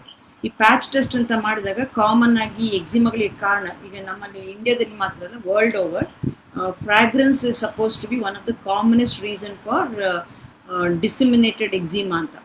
ಸೊ ಅಂಥವರಲ್ಲಿ ನಾವು ಆ್ಯಕ್ಚುಲಿ ಲವಂಗ ಮತ್ತು ಸಿನಮನ್, ದಟ್ ಇಸ್ ಚಕ್ಕೆ, ಅದನ್ನ ಅವಾಯ್ಡ್ ಮಾಡ್ಲಿಕ್ಕೆ ಹೇಳ್ತೇವೆ. ಏಲಕ್ಕಿ ತೊಂದರೆ ಇಲ್ಲ. ಮತ್ತು ಆ್ಯಕ್ಚುಲಿ ಫ್ಲೇವರ್ಸಲ್ಲಿ ನಿಮಗೆ ಬೇಸಿಕಲಿ ನಿಮ್ಮ ಫುಡ್ಡಿನ ರುಚಿಯನ್ನು ಹೆಚ್ಚು ಮಾಡಲಿಕ್ಕೆ ಅದರಿಂದ ತುಂಬ ಲಾಭ ಉಂಟು ಅಂತ ತಿಳ್ಕೊಂಡು ಲೆಕ್ಕಕ್ಕಿಂತ ಜಾಸ್ತಿ ತಿನ್ನಲಿಕ್ಕೆ ಆಗಲಿ. 3 ವರ್ಷ ಮೇಲ್ಪಟ್ಟ ಮಕ್ಕಳಿಗೆ ಯಾವ ರೀತಿಯ ಆಹಾರವನ್ನು ಸೂಚಿಸುತ್ತೀರಿ? 9-10 ತಿಂಗಳ ನಂತರ ವಯಸ್ಕರು ತೆಗೆದುಕೊಳ್ಳುವ ಆಹಾರವನ್ನೇ ಮಕ್ಕಳು ತೆಗೆದುಕೊಳ್ಬೋದು. ಮತ್ತು ಬೆಳೆಯುವ ಮಕ್ಕಳಿಗೆ ನೀವು ಸ್ವಲ್ಪ ಹೆಚ್ಚು ಪ್ರಮಾಣದಲ್ಲಿ ಪ್ರೋಟೀನು ಮತ್ತು ನಾವೇನು ಈಗ ಒಳ್ಳೆ ಆರೋಗ್ಯಕರ ಆಹಾರ ಅಂತ ಹೇಳಿದ್ವಲ್ಲ ಅದನ್ನು ಕೊಡಬೇಕು. ಆದರೆ ಮುಖ್ಯ ವಿಷಯ ಏನು, ಮಕ್ಕಳಲ್ಲಿ ಕೂಡ ಡಾಕ್ಟರ್ ಬಾಲಸರಸ್ವತಿ ಆವಾಗಲೇ ಹೇಳಿದ ಹಾಗೆ ಹಾಲಿನ ಬಳಕೆಯನ್ನು ದಯವಿಟ್ಟು ಮಾಡಬೇಡಿ. ಅದು ಅನಗತ್ಯವಾದ ಬೆಳವಣಿಗೆಯನ್ನು ಪ್ರಚೋದಿಸ್ತದೆ. ಹೆಣ್ಣು ಮಕ್ಕಳಲ್ಲಿ ಬೇಗನೆ ಮುಟ್ಟಾಗುವಂಥದ್ದು ಇತ್ಯಾದಿ ಇವತ್ತೇನು ನೋಡ್ತೇವೆ. ಮೊದಲೆಲ್ಲ 15-16 ವರ್ಷಕ್ಕೆ ಮುಟ್ಟಾಗ್ತಾ ಇದ್ದರೆ ಮಕ್ಕಳು ಈಗ 9 ವರ್ಷಕ್ಕೆ 8 ವರ್ಷಕ್ಕೆ ಮುಟ್ಟಾಗ್ತಾ ಇದ್ದಾರೆ. ಮಕ್ಕಳ ಎತ್ತರ ಜಾಸ್ತಿ ಆಗ್ತಾ ಇದೆ, ತೂಕ ಜಾಸ್ತಿ ಆಗ್ತಾ ಇದೆ. ಅದರಿಂದ ಹಾಲನ್ನಂತೂ ಕೊಡಬೇಡಿ. ಇನ್ನೊಂದು ನಾವಿಬ್ಬರು ಇದನ್ನು ನೋಡ್ತಾ ಇರ್ತೀವಿ, ಏನು ಅಂತಂದರೆ ನಾವು ಸಣ್ಣದಿರುವಾಗ ಮಕ್ಕಳಾಗಿದ್ದಾಗ ನಮಗೆ ಚಾಕ್ಲೇಟ್, ಸ್ವೀಟ್, ಐಸ್ ಕ್ರೀಮ್ ಇರಲಿಲ್ಲಪ್ಪ, ಆದ್ದರಿಂದ ಮಕ್ಕಳು ತಿನ್ನಲಿ ಅಂತ ಮಕ್ಕಳಿಗೆ ತಿನ್ನಿಸ್ಲಿಕ್ಕೆ ನಾವು ಹೊರಡ್ತೇವೆ. ದಯವಿಟ್ಟು ಅದನ್ನು ಮಾಡಬೇಡಿ. ನಮ್ಮ ಹಿರಿಯರು, ನಮ್ಮ ಅಜ್ಜ ಅಜ್ಜಿಗಳೆಲ್ಲ ಏನು ತಿಂದುಕೊಂಡು ಬಂದಿದ್ದಾರೆ ಅದನ್ನೇ ನಮ್ಮ ಈಗಿನ ಮಕ್ಕಳಿಗೆ ತಿನ್ನಿಸ್ಬೇಕು. ಆದರೆ ಈಗಿನ ಮಕ್ಕಳಿಗೆ ಚಾಯ್ಸಸ್ ಆಫ್ ಫುಡ್ ತುಂಬ ಇದೆ. ಅದು ಪರ್ಟಿಕ್ಯುಲರ್ಲಿ ಫಾಸ್ಟ್ ಫುಡ್ ಮತ್ತು ಪ್ರಾಸೆಸ್ ಫುಡ್ ಎಲ್ಲ ಚಾಯ್ಸಸ್ ತುಂಬ ಇದೆ. ಅದ ಕಾರಣ ಅದನ್ನೇ ಅವಾಯ್ಡ್ ಮಾಡಬೇಕು. ನಮ್ಮ ಹಿರಿಯರು, ನಮ್ಮ ತಂದೆ ತಾಯಿ ಅಥವಾ ನಮ್ಮ ಅಜ್ಜ ಅಜ್ಜಿ ಅಂದರೆ ಏನು ತಿಂದುಕೊಂಡು ಬಂದು ಅದನ್ನು ತಿಂದ್ಕೊಂಡು ಬರೋದು ಒಳ್ಳೆಯದು. ಮತ್ತು ಆ್ಯಕ್ಚುಲಿ ಈ ಪಾಯಿಂಟಲ್ಲಿ ನಾನು ಆ್ಯಡ್ ಮಾಡ್ತೇನೆ, ಈ UK some time back last year ಅವ್ರದ್ದು ಕೇಸಸ್ ಎಲ್ಲ ಜಾಸ್ತಿ ಆಗ್ತಾ ಇತ್ತು ಮತ್ತು ಬೊಜ್ಜು ಇದ್ದಲ್ಲಿ ತೀವ್ರಗೊಂಡಿತ್ತು ಅಂತ ಹೇಳಿದಾಗ ನನಗೆ ಯಾಕೋ ಒಂದು ಪೇಪರಲ್ಲಿ ಓದಿದ ನೆನಪು. ಆವಾಗ ರೆಸ್ಟೋರೆಂಟ್ಸಲ್ಲಿ ಸರ್ವಿಂಗ್ ಸೈಜನ್ನು ಕಮ್ಮಿ ಮಾಡಬೇಕು ಅಂತ ಗೌರ್ಮೆಂಟಿಂದ ಒಂದು ರೂಲ್ಸ್ ತಂದದ್ದು ನನಗೆ ಓದಿದ ನೆನಪು. ಸರ್ವಿಂಗ್ಸನ್ನು ಕಮ್ಮಿ ಮಾಡಬೇಕು. ಯಾಕೆಂದರೆ UK ತುಂಬ ಒಂದು ಕಂಡು ಬಂದಂದರೆ ಈ ಬೊಜ್ಜು ಇದ್ದವರಲ್ಲಿ ಕೊರೋನಾ ವೈರಸ್ ತೀವ್ರಗೊಂಡಿದೆ. ಸೊ ಈಗಿನ ಮಕ್ಕಳಲ್ಲಿ ನಮಗೆ ಇದು ಫಾಸ್ಟ್ ಫುಡ್ ಕೊಡೋದ್ರ ಮೂಲಕ ಅವರನ್ನು ನಮ್ಮ ಇಂಟ್ರೆಸ್ಟ್ ಅವರನ್ನು ಗುಂಡು ಮಾಡೋದು ಹೆಚ್ಚಾಗಿ ಮಕ್ಕಳನ್ನಲ್ಲಿ. ಅಮ್ಮಂದ್ರೆ ಹೆಚ್ಚಾಗಿ ಹೇಳೋದು ಮಗು ಗುಂಡಾಗಿ ಉಂಟು, ಅದು ಒಂದು ಅಲ್ಲ. ವೆಯ್ಟ್ ಜಾಸ್ತಿ ಆಗೋದನ್ನು ಮಕ್ಕಳಲ್ಲಿ ನಾವು ಮಾಡ್ರೇಟ್ ಮಾಡಬೇಕು. ಸೊ ಈ ಪ್ರಾಸೆಸ್ಡ್ ಮತ್ತು ಪ್ಯಾಕೇಜ್ ಫುಡ್ಡು ಮತ್ತು ಸಿಹಿ ಪದಾರ್ಥ, ಸಿಹಿ ಪಾನೀಯ ಅಥವಾ ಬ್ರೆವರೇಜಸ್ ಕೊಡೋ ಮೂಲಕ ಮಕ್ಕಳಲ್ಲಿ ಬೊಜ್ಜು ಬೇಗ ಬರ್ತದೆ. ಸೊ ಅದನ್ನು ನೀವು ಅವಾಯ್ಡ್ ಮಾಡಬೇಕು. ಇಲ್ಲಿ ಇನ್ನೊಂದು ಸೇರಿಸೋದಾದರೆ ನೋಡಿ, ಈಗ ನಾವು ಮಕ್ಕಳಲ್ಲಿ ನಾನು ಪದೇ ನಾವಿಬ್ಬರು ನಮ್ಮಲ್ಲಿ ಬರೋರಿಗೆ ಹೇಳ್ತಾ ಇರ್ತೇವೆ. ಸರಳವಾಗಿ ನಾನು ಹೇಳ್ತೀನಿ ನೋಡಿ, ಈಗ ನಾವು 12 ವರ್ಷಕ್ಕಿಂತ ಮೇಲ್ಪಟ್ಟವರಿಗೆ ವಯಸ್ಕರಿಗೆ ಕೊಡುವ ಮಾತ್ರೆಯನ್ನು ಅದೇ ಡೋಸಲ್ಲಿ ಕೊಡ್ತೇವೆ. ಈಗ ಉದಾಹರಣೆಗೆ ಅಮೋಕ್ಸಿಸಿಲಿನ್ ಆ್ಯಂಟಿಬಯೋಟಿಕ್ ಇದ್ದರೆ ವಯಸ್ಕರಿಗೆ 500 ಮಿಲಿಗ್ರಾಮ್ 3 ಸಲ ಅಂತ ಹೇಳೋ ಡೋಸಲ್ಲಿ ಕೊಟ್ಟರೆ 12ಕ್ಕಿಂತ 6 ವರ್ಷದ ನಡುವಿನವರಿಗೆ ಅದರ ಅರ್ಧ, ಅದಕ್ಕಿಂತ ಸಣ್ಣ ಮಕ್ಕಳಿಗೆ ಅದಕ್ಕಿಂತ ಕಡಿಮೆ ಡೋಸನ್ನು ನಾವು ಕೊಡ್ತೇವೆ. ಅಂದರೆ ನಮ್ಮ ದೇಹದ ರಾಶಿ ಏನಿದೆ, ಬಾಡಿ ಸರ್ಫೇಸ್ ಏರಿಯಾ ಏನಿದೆ, ವಿಸ್ತೀರ್ಣ ಏನಿದೆ, ಇದನ್ನು ಅನುಸರಿಸಿ ನಾವು ಮಕ್ಕಳಿಗೆ, ಹಿರಿಯರಿಗೆ ಡೋಸನ್ನು ನಿಗದಿ ಮಾಡ್ತೇವೆ. ಆದರೆ ಒಂದು ಚಾಕ್ಲೇಟ್ ಕೊಡುವಾಗ ಅಥವಾ ಐಸ್ ಕ್ರೀಮ್ ಕೊಡುವಾಗ ನಾವು ಇದನ್ನು ಮಾಡೋದಿಲ್ಲ. ಈ ಉದಾಹರಣೆಗೆ ಯಾವುದೇ ಒಂದು ಚಾಕ್ಲೇಟನ್ನು ಕೊಡೋದಾದರೆ ನಾವು ದೊಡ್ಡವರು ಏನು ಮಾಡ್ತೇವೆ, ನಮ್ಮ ಚಾಕ್ಲೇಟ್ನ ಅರ್ಧವನ್ನು ತೆಗೆದು ನೀನು ತಗೋ ಮಗು ಅಂತ ಮಗುವಿಗೆ ಕೊಟ್ಬಿಡ್ತೀವಿ. ಸೊ ಹೇಗೆ ಮದ್ದು ಒಂದು ಮಗುವಿಗೆ ಹೆಚ್ಚಿನ ಪ್ರಮಾಣದಲ್ಲಿ ಕೊಡಲಿಕ್ಕೆ ಸಾಧ್ಯ ಇಲ್ವಾ, ಕೊಟ್ಟರೆ ಅದು ಮಗುವಿಗೆ ಹಾನಿ ಉಂಟು ಮಾಡ್ತದ, ಹಾಗೆ ಸಕ್ಕರೆ ಪ್ರಮಾಣ, ಅದು ಚಾಕ್ಲೇಟ್ ಇರ್ಬೋದು, ಐಸ್ ಕ್ರೀಮ್ ಇರ್ಬೋದು, ಹಣ್ಣಿನ ರಸ ಇರ್ಬೋದು, ಮಗುವಿಗೆ ಆಹಾರ ಇಂಥ ಸಿಹಿ ತಿನಿಸುಗಳು ಕೂಡ ದೊಡ್ಡವರು ತಿನ್ನುವಷ್ಟೇ ಮಕ್ಕಳಿಗೆ ತಿನ್ನಿಸಿದ್ರೆ ಖಂಡಿತಕ್ಕೂ ಅದು ಸಮಸ್ಯೆಯನ್ನು ಉಂಟು ಮಾಡ್ತದೆ. ಆದ್ದರಿಂದ ಇವನ್ನೆಲ್ಲ ದಯವಿಟ್ಟು ಗಮನದಲ್ಲಿಟ್ಟುಕೊಳ್ಬೇಕು. ಮಕ್ಕಳಿಗೆ ಹಸಿವಾದಾಗ ಅಷ್ಟೇ ಆಹಾರವನ್ನು ಕೊಡಿ, ಸುಮ್ಮನೆ ಮಕ್ಕಳಿಗೆ ಆಹಾರ ತಿನ್ನಿಸ್ಲಿಕ್ಕೆ ಹೋಗಬೇಡಿ. ಆಮೇಲೆ ಸಕ್ಕರೆ, ಸಿಹಿ ತಿನಿಸುಗಳು, bread, biscuit, jam, noodles, pizza, ಮತ್ತೇನು ನೀವೆಲ್ಲ ಇವತ್ತು ಪ್ಯಾಕೇಜ್ಡ್ ಫುಡ್ ಇದನ್ನೆಲ್ಲ ಕೊಡಬೇಡಿ. ಕೊನೆಯದಾಗಿ ಇದರಲ್ಲಿ ಒಂದು ವಿಷಯ ಅನ್ನೋದಂದರೆ, ಇವತ್ತು 45% ಜಾಹೀರಾತುಗಳು ಟಿ ವಿಯಲ್ಲಿ, ಮಾಧ್ಯಮದಲ್ಲಿ ಬರುವಂಥದ್ದು ಮಕ್ಕಳ ಆಹಾರದ ಬಗ್ಗೆ. ಅಂದರೆ ಅಷ್ಟು ಮಟ್ಟಿಗೆ ಆಹಾರದ ಏನು ಇವತ್ತು ಕಂಪನಿಗಳಿವೆ, ಅದು ಇವತ್ತು ಉದ್ಯಮ ಇದೆ, ಅದು ಮಕ್ಕಳನ್ನು ಮತ್ತು ಮಕ್ಕಳ ಹೆತ್ತವರನ್ನು ಪ್ರಚೋದಿಸ್ತದೆ. ಇದು ಕೂಡ ಮಕ್ಕಳಲ್ಲಿ ಸಮಸ್ಯೆಗಳು ಜಾಸ್ತಿ ಆಗೋದಕ್ಕೆ ಮತ್ತು ಬೊಜ್ಜು ಜಾಸ್ತಿ ಆಗೋದಕ್ಕೆ ಬಹಳ ಮುಖ್ಯವಾದ ಕಾರಣ. Vishranka Aital ಹೇಳ್ತಾರೆ, of late your milk substitutes like vote milk, almond, etc. are being published. What is your opinion? Yeah, you can definitely include oat milk, coconut milk, almond milk, provided there are some who have got nut allergy. In them, almond milk may not be suitable. And also oat milk also, people if they are asthmatic, oat milk may not be suitable. Coconut milk can be included.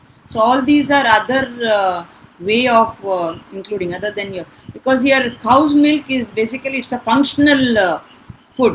Okay, it's because Vishranka is doctor, I will tell her, because the cow's milk contains what we call as microsomal RNA.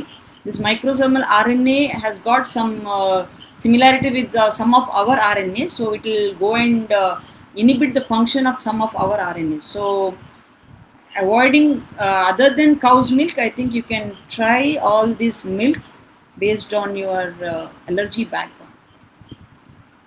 Prebiotic or probiotic intake okay, ನಾವು ಹೇಳಿದ ಆಹಾರ ಕ್ರಮವನ್ನು ನೀವು ಪಾಲನೆ ಮಾಡಿದರೆ, Vegetables. ಅಂದರೆ ಸಾಕಷ್ಟು ತರಕಾರಿಗಳನ್ನು ತಿನ್ನುವಂಥದ್ದು, ಆಮೇಲೆ ಏನು ಸೊಪ್ಪುಗಳನ್ನು ತಿನ್ನುವಂಥದ್ದು, ಈರುಳ್ಳಿ, ಆಮೇಲೆ ಬಾಳೆಕಾಯಿ, ಇದೆಲ್ಲ ಪ್ರೀಬಯೋಟಿಕ್ಗಳು. ಅಂದರೆ ನಾನು ಆಗ ಹೇಳಿದೆ, ಸೂಕ್ಷ್ಮಾಣುಗಳನ್ನು ಸಾಕುವಂಥ ಒಳ್ಳೆ ಸೂಕ್ಷ್ಮಾಣುಗಳಿಗೆ ಆಹಾರವಾಗಿರುವಂಥ ಏನು ವಸ್ತುಗಳು, ಅವುಗಳನ್ನು ತಿಂದಷ್ಟು ಒಳ್ಳೆ ಬ್ಯಾಕ್ಟೀರಿಯಾಗಳು ಬೆಳೀತದೆ. ಅದರಿಂದ ಖಂಡಿತ, ಬಟ್ ಅದನ್ನೇ ಹುಡುಕಿಕೊಂಡು ನೀವು ಹೋಗ್ಬೇಕು. ನಿಮ್ಮ ನಿತ್ಯದ ಆಹಾರ ಇದೇ ರೀತಿ ಇದ್ದರೆ ಬೇರೆ ಪ್ರತ್ಯೇಕವಾಗಿ ನೀವು ಪ್ರೀಬಯೋಟಿಕ್ ಅಥವಾ ಪ್ರೋಬಯೋಟಿಕ್ ಅಂದರೆ ಬ್ಯಾಕ್ಟೀರಿಯಾಗಳ ಏನು ಕ್ಯಾಪ್ಸೂಲ್ ಇರ್ಬೋದು ಅಥವಾ ಮೊಸರು ಇತ್ಯಾದಿ. ಬಟ್ ನಾವು ಹಾಲನ್ನು ನಿಮಗೆ ತಗೊಳ್ಳಿ ಅಂತ ಹೇಳೋದೇ ಇಲ್ಲ. ಅದರಿಂದ ಆಹಾರದಲ್ಲಿ ನಿಮಗೇನು ಪ್ರೀಬಯೋಟಿಕ್ ಪ್ರೋಬಯೋಟಿಕ್ ಸಿಗ್ತದೆ. ಯಾವುದೇ ಫರ್ಮೆಂಟೆಡ್ ಫುಡ್ ಅಲ್ಲಿ ನಮಗೆ ಪ್ರೀಬಯೋಟಿಕ್ ಪ್ರೋಬಯೋಟಿಕ್ ಸಿಗುತ್ತೆ. Fermented food.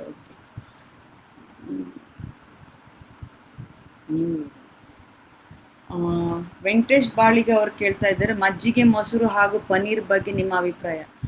ಇದು ಸಹ ಮಿಲ್ಕ್ನಿಂದ ಬಂದಿರುವ ಪದಾರ್ಥಗಳಾದ ಕಾರಣ ಅದನ್ನು ಅವಾಯ್ಡ್ ಮಾಡಿದರೆ ಒಳ್ಳೆಯದು. ಮಿಲ್ಕ್ನಿಂದ ಒಂದೇ ಒಂದು ವಿಷಯ, ಒಂದು ಮಾಡ್ರೇಟ್ ಅಮೌಂಟ್ ತೊಗೊಳ್ಬೋದಂದರೆ ಈ ತುಪ್ಪ ಅಂತ ಹೇಳಿದರೆ ಅದು basically fat part of the milk. So ಅದರಿಂದ ನಮಗೆ ಹೆಚ್ಚು ತೊಂದರೆ ಇಲ್ಲ. ಸೊ ಅದೊಂದು ಮಾಡ್ರೇಟ್ ಅಮೌಂಟಲ್ಲಿ ಅಡಿಗೆಯಲ್ಲಿ ಉಪಯೋಗ ಮಾಡ್ಬೋದು. ಪ್ರದೀಪ್ ಕುಲಾಲ್ ಕೇಳ್ತಾರೆ, ಇಲ್ಲಿ ಭಾರತೀಯವರು ಕೂಡ ಅದೇ ಪ್ರಶ್ನೆ ಕೇಳಿದ್ದಾರೆ, ಅದನ್ನು ಡಾಕ್ಟರ್ ಬಾಲಸರಸ್ವತಿ ಹೇಳಿದ್ದಾರೆ ಮೊಸರು ಸೇವಿಸುವ ಬಗ್ಗೆ. ಪ್ರದೀಪ್ ಕುಲಾಲ್, ವೆದರ್ ಯಾವುದೇ ಕಂಪನಿ ಚ್ಯವನಪ್ರಾಶ ಅಥವಾ ಕವಚಪ್ರಾಶಗಳಿಂದ ಇಮ್ಯುನಿಟಿ ಜಾಸ್ತಿ ಆಗತ್ತಾ? ನೋಡಿ, ಇಮ್ಯುನಿಟಿ ನಮ್ಮ ದೇಹದಲ್ಲಿ ಇದ್ದೇ ಇದೆ, ನಾವು ಅದನ್ನು ಹಾಳು ಮಾಡ್ತಾ ಇದ್ದೀವಿ. ಅದನ್ನು ಈ ಆಹಾರ ಕ್ರಮದಿಂದ, ಆಮೇಲೆ ಏನು ಆಧುನಿಕವಾದ ಆಹಾರ ಮತ್ತು ಆಧುನಿಕ ಜೀವನ ಶೈಲಿಯಿಂದ ನಮ್ಮ ದೇಹದ ರೋಗರಕ್ಷಣೆಯನ್ನು ನಾವು ಹಾಳುಗೆಡವುತ್ತಾ ಇದ್ದೇವೆ. ನಾವು ಅದನ್ನು ಹಾಳು ಮಾಡದೇ ಇದ್ದರೆ, ಅಂದರೆ ಆರೋಗ್ಯಕರವಾದ ಆಹಾರ ಮತ್ತು ಆರೋಗ್ಯಕರವಾದ ಜೀವನ ಶೈಲಿಯನ್ನು ನಾವು ನಡೆಸಿದರೆ, ನೀವು ಯಾವುದೇ ಪ್ರತ್ಯೇಕ ಇಮ್ಯೂನ್ ಬೂಸ್ಟರ್ ಅಂತ ಹೇಳೋದನ್ನು ತಗೊಳ್ಬೇಕಾಗಿಲ್ಲ.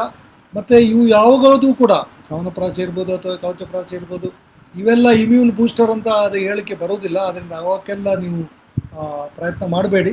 ಮತ್ತು ಡಾಕ್ಟರ್ ಬಾಲಸರಸ್ವತಿ ಅದರಿಂದ ಆಗೋ ಸಮಸ್ಯೆಗಳ ಬಗ್ಗೆ ಹೇಳ್ತಾರೆ ಅಂತ ತಿಳ್ಕೊಳ್ತಾರೆ.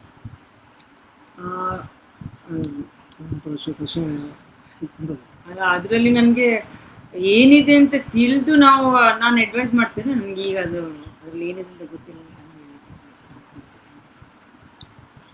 ಹಣ್ಣುಗಳನ್ನು ತಿನ್ನಬಾರ್ದು ಎಂದು ನೀವು ಯಾಕೆ ಹೇಳಿದ್ದೀರಿ ಮೇಡಮ್? ಈಗಾಗಲೇ ಹೇಳಿದ್ದಾರೆ, ಮೊಸರಿನ ಬಗ್ಗೆ ಹೇಳಿ ಆಯಿತು. ಮೊಸರಿನಲ್ಲಿ ಸಹ ಅಷ್ಟೇ, ನಿಮಗೆ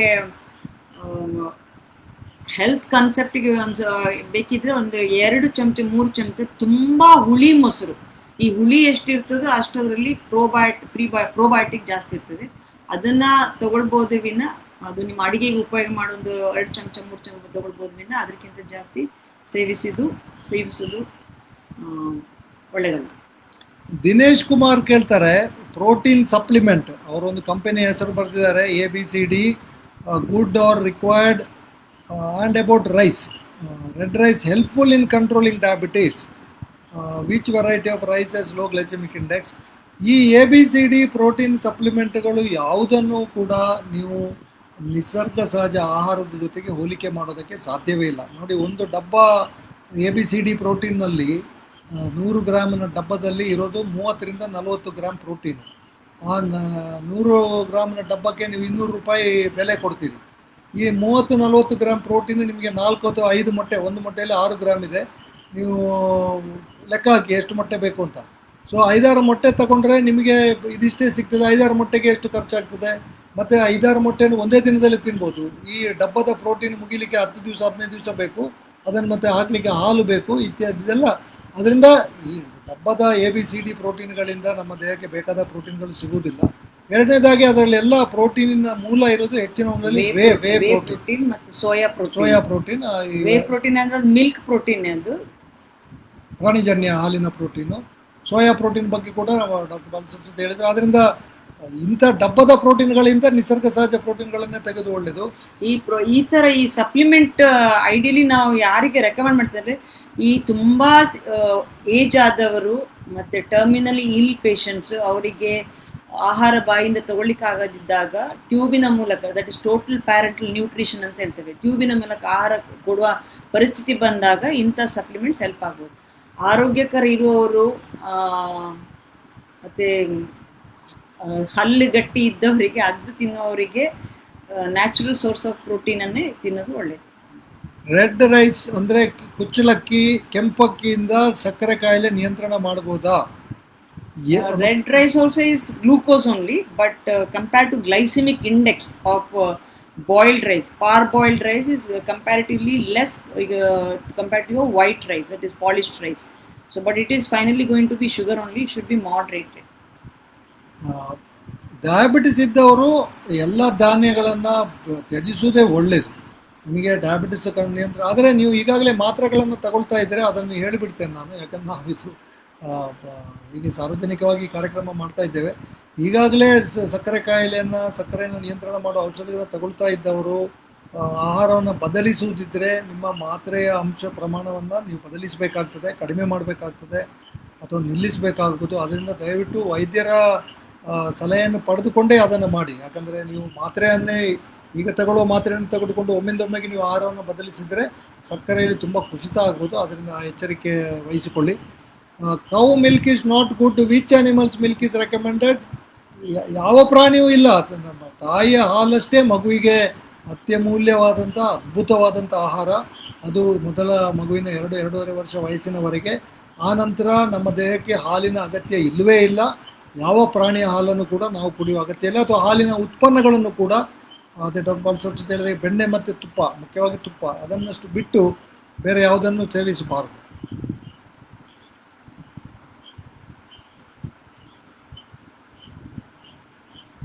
sir, does covid spread through, Sachin Naik ಹೇಳ್ತಾರೆ, contact like food parcel, plastic cover, courier? The answer is a clear no. ಇದನ್ನು ಈಗಾಗಲೇ CDC ಅವರು ಭಾಳ ಸ್ಪಷ್ಟವಾಗಿ ಕಳೆದ ವರ್ಷದ ಮೇ ತಿಂಗಳಲ್ಲೇ ಅವರು ಹೇಳಿದರು. ಇದು ವಸ್ತುಗಳ ಮೂಲಕ ಹರಡುವ ಸಾಧ್ಯತೆಗಳು ಇಲ್ಲವೇ ಇಲ್ಲ. ಇದು ಮುಖ್ಯವಾಗಿ ಗಾಳಿಯ ಮೂಲಕವೇ ಹರಡುವುದು, ಒಬ್ಬರಿಂದೊಬ್ಬರು ಎದುರಿಗೆ ಸಂಪರ್ಕ ಬಂದಾಗ, ಮಾತಾಡಿದಾಗ ಹರಡುವಂಥದ್ದು ಅಂತ. ಅದರಿಂದ ವಸ್ತುಗಳ ಮೂಲಕ ಕೊರೋನಾ ಹರಡುತ್ತದೆ ಅಂತ ಹೇಳೋದಕ್ಕೆ ಆಧಾರಗಳಿಲ್ಲ. ಅದಕ್ಕೆ ಉತ್ತರ ಇಲ್ಲ. It's a very good question. Bhavya Chakrakode and explained cow's milk can be immunogenic to humans. If so, can meat consumption be similarly?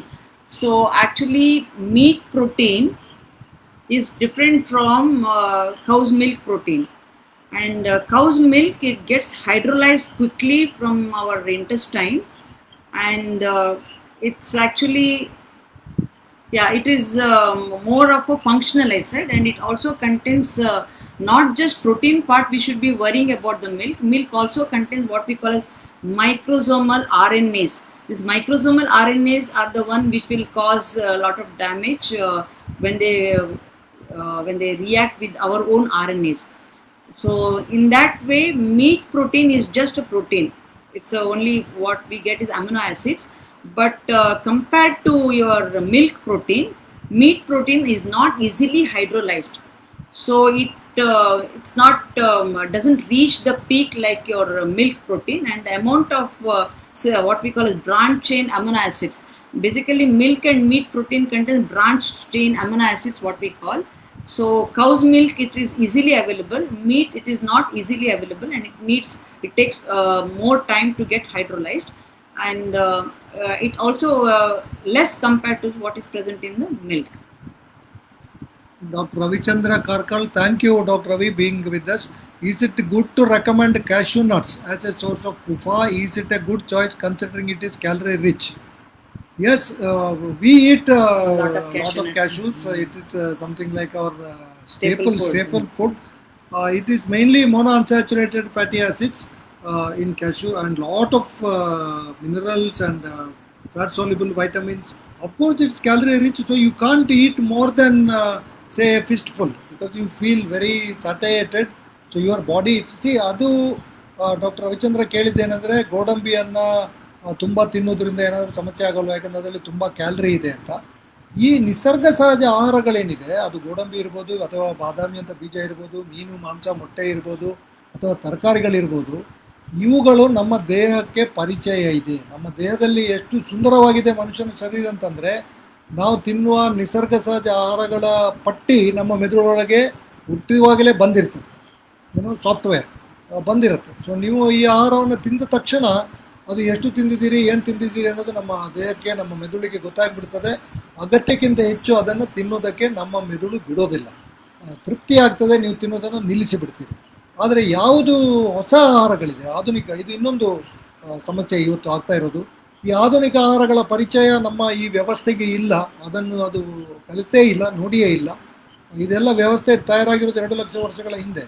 ಆದ್ದರಿಂದ ನೀವು ಐಸ್ ಕ್ರೀಮ್ ತಿಂದಾಗ, ಸಿಹಿ ತಿನಿಸುಗಳನ್ನು ತಿಂದಾಗ, ಈ ಪಟ್ಟಣಗಳಲ್ಲಿ ಕಟ್ಟಿದಂಥ ಆಹಾರಗಳನ್ನು ತಿಂದಾಗ, ಈವನ್ ಧಾನ್ಯಗಳನ್ನು ಕೂಡ ನೀವು ತಿಂದಾಗ ಅದು ಲೆಕ್ಕ ನಮ್ಮ ಶರೀರಕ್ಕೆ ಸರಿಯಾಗಿ ಸಿಗೋದಿಲ್ಲ. ಅದೇ ಕಾರಣಕ್ಕೆ ನೀವು ವಿಪರೀತವಾಗಿ ತಿನ್ನಲಿಕ್ಕೆ ಕಾರಣ ಆಗ್ತದೆ. ಇದು ರೋಗಗಳಿಗೆ ಇವತ್ತು ಕಾರಣ ಆಗ್ತಾ ಇದೆ. Padma Shri Niranjan is asking, turmeric powder is considered as generating heat in the body, but I am using the best of normal cooking, which is mentioned as having medicinal properties.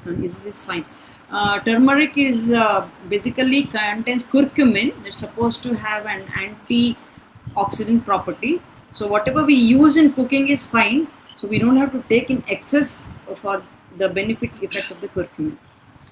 Mantesh ಕೇಳ್ತಾರೆ, ನನ್ನ ಸಹೋದರ ಈಗಷ್ಟೇ oxygen 74 ಇಳಿದು ಸರ್ಕಾರಿ ಆಸ್ಪತ್ರೆ ದಾಖಲಾಗಿದ್ದಾರೆ, sugar ಇದೆ, ವಿಪರೀತ ದಪ್ಪ ಇದ್ದಾನೆ, ಈಗ ಯಾವ ಎಚ್ಚರಿಕೆ?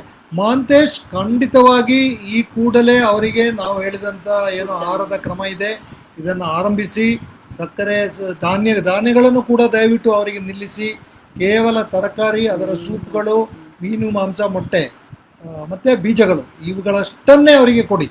ಬೆಳಿಗ್ಗೆ ಒಂದಷ್ಟು ಗೋಡಂಬಿ ಮತ್ತು ಮೊಟ್ಟೆ, ಮಧ್ಯಾಹ್ನ ಮೀನು ತರಕಾರಿ, ಕೋಳಿ ತರಕಾರಿ ಅಥವಾ ಮಾಂಸ ತರಕಾರಿ, ರಾತ್ರಿನೂ ಅದಷ್ಟೇ.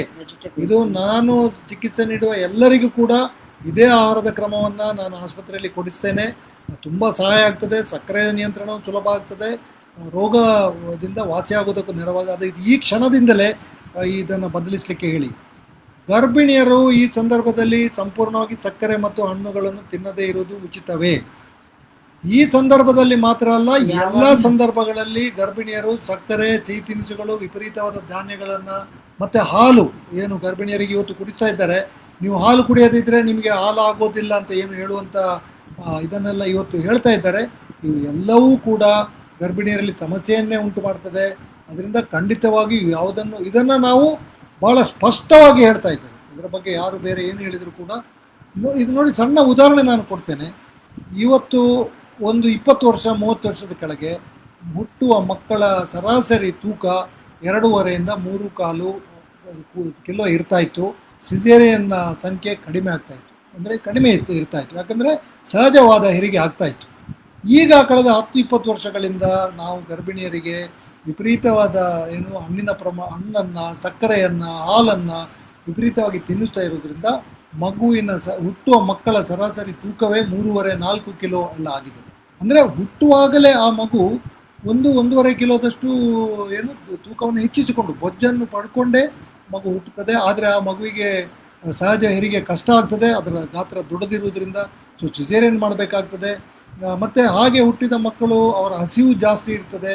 ಆ ಮಕ್ಕಳು ಫ್ಯೂಚರ್ ರಿಸ್ಕ್ ಫಾರ್ ಈಗ ಯಾವ ಮಕ್ಕಳಿಗೆ 3.5 kg ಇಂದ ಎಕ್ಸೆಸ್ ಇರ್ತದೆ, ಅವರಿಗೆ ಫ್ಯೂಚರ್ ರಿಸ್ಕ್ ಆಫ್ ಡಯಾಬಿಟಿಸ್ ಇರ್ತದೆ. ಇದರಲ್ಲಿ ಇವಾಗ ಈ ಗರ್ಭಿಣಿಯರ ಸಂದರ್ಭದಲ್ಲಿ ಹೆಚ್ಚಾಗಿ ನಮ್ಮಲ್ಲಿ ಏನು ವಾಡಿಕೆ ಅಂತ ಹೇಳಿದ್ರೆ, ಗರ್ಭಿಣಿ ಆದ ಕೂಡಲೇ 2 ಜೀವಕ್ಕೆ ತಿನ್ನಬೇಕು, ನೀನು 2 ಜೀವಕ್ಕೆ ತಿನ್ನಬೇಕು ಅಂತ ಹೇಳ್ಕೊಂಡು ತುಂಬ ತಿನ್ನಿಸ್ತಾರೆ. ಸೊ ಈಗಿನ ಹೆಚ್ಚಿನ ಗರ್ಭಿಣಿ ಅಂದರೆ ಎಲ್ಲ ಡೆಲಿವರಿ ಆಗಬೇಕಾದ್ರೆ ಅವರ ಮಕ್ಕಳದು ವೆಯ್ಟ್ 3.5-4 ಎಲ್ಲ ಇರ್ತದೆ. ಸೊ ಈ 3.5-4 ವೆಯ್ಟ್ ಇದ್ದ ಮಕ್ಕಳು future risk for insulin resistant ಮತ್ತು ಡಯಾಬಿಟಿಸ್ ಅಂತ. ಸೊ ಮಾಡ್ರೇಟ್ ಮಾಡಿ ತಿನ್ನೋದೇ ಒಳ್ಳೆಯದು. ಅಂಥದ್ರಲ್ಲಿ ಸಕ್ಕರೆಯನ್ನು ಟೋಟಲಿ ಅವಾಯ್ಡ್ ಮಾಡಿದರೆ ಒಳ್ಳೆಯದು. ಸುಧೀರ್ ಕುಮಾರ್ ಉಚ್ಚಿಲ್ ಕೇಳ್ತಾರೆ, ಎಷ್ಟು ಸಮಯ ಇದು ಇದೆ ಈ ಕೋವಿಡ್? ನೋಡಿ, ಇದು ಈಗಾಗಲೇ ಅಲ್ಲ, ಸರ್ಕಾರ ಮೊನ್ನೆ ಏನು ಹೇಳಿದ್ದಾರೆ ಅಂದರೆ ಕೇವಲ 2% ಜನರಿಗೆ ಬಂದಿದೆ, 98% ಜನ ಇನ್ನಿಗೆ ಬರಲಿಕ್ಕಿದೆ ಅಂತ.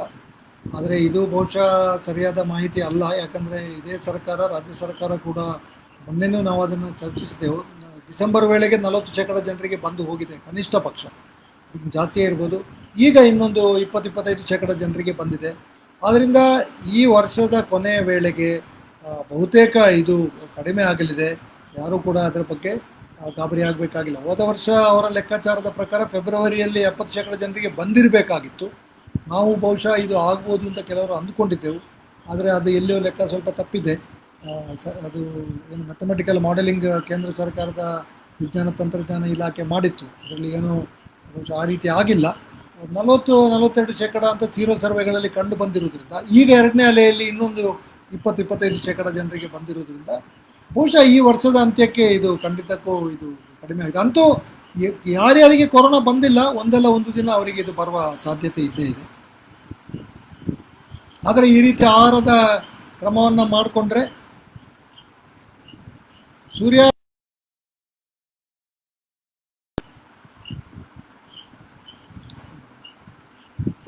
ಮಧುಮೇಹಗಳು ಮೆಂತ್ಯ, ಕಪ್ಪೆಳ್ಳು, ಕಳೋಂಜಿ. ಕಳೋಂಜಿ ಅಂದರೆ ಏನಂತ ಗೊತ್ತಿಲ್ಲ, ಎಂಥದ್ದು ಅದು ಕಳೋಂಜಿ? ಕಪ್ಪೆಳ್ಳು ಅದು ಮೆಂತ್ಯ ಅಲ್ಲ. ಮೆಂತ್ಯ ನೀವು ಸಕ್ಕರೆ ಕಾಯಿಲೆ ಇದ್ದವರಿಗೆ ಮೆಂತ್ಯ ತಗೊಳ್ಳೋದ್ರಿಂದ ಸಕ್ಕರೆ ಕಡಿಮೆ ಆಗುವುದಿಲ್ಲ. ನಿಮಗೆ ನಿಮ್ಮ ಅಡಿಗೆ ಒಟ್ಟಿಗೆ ಬೆರೆಸಿ ನೀವು ಬಳಕೆ ಮಾಡ್ಬೋದು. ಬಟ್ ಮೆಂತ್ಯ ಪುಡಿ ತಿನ್ನೋದ್ರಿಂದ ಸಕ್ಕರೆ ಅಂತೂ ಕಡಿಮೆ ಆಗೋದಿಲ್ಲ. ನೀವು ಉಳಿದದೆಲ್ಲ ಏನು ನಾವೀಗ ಹೇಳಿದ್ವಲ್ಲ ಇಷ್ಟೊತ್ತು, ಇವನ್ನೆಲ್ಲ ನಿಯಂತ್ರಣ ಮಾಡಬೇಕು. ಸಕ್ಕರೆ ಸ್ವೀಟ್ ತಿಂದುಬಿಟ್ಟು, ಪಾಯಸ ಕುಡಿದುಬಿಟ್ಟು ನೀವು ಮೆಂತ್ಯ ತಿಂದರೆ ರಕ್ತದ ಸಕ್ಕರೆ ಇಳಿಯೋದಿಲ್ಲ.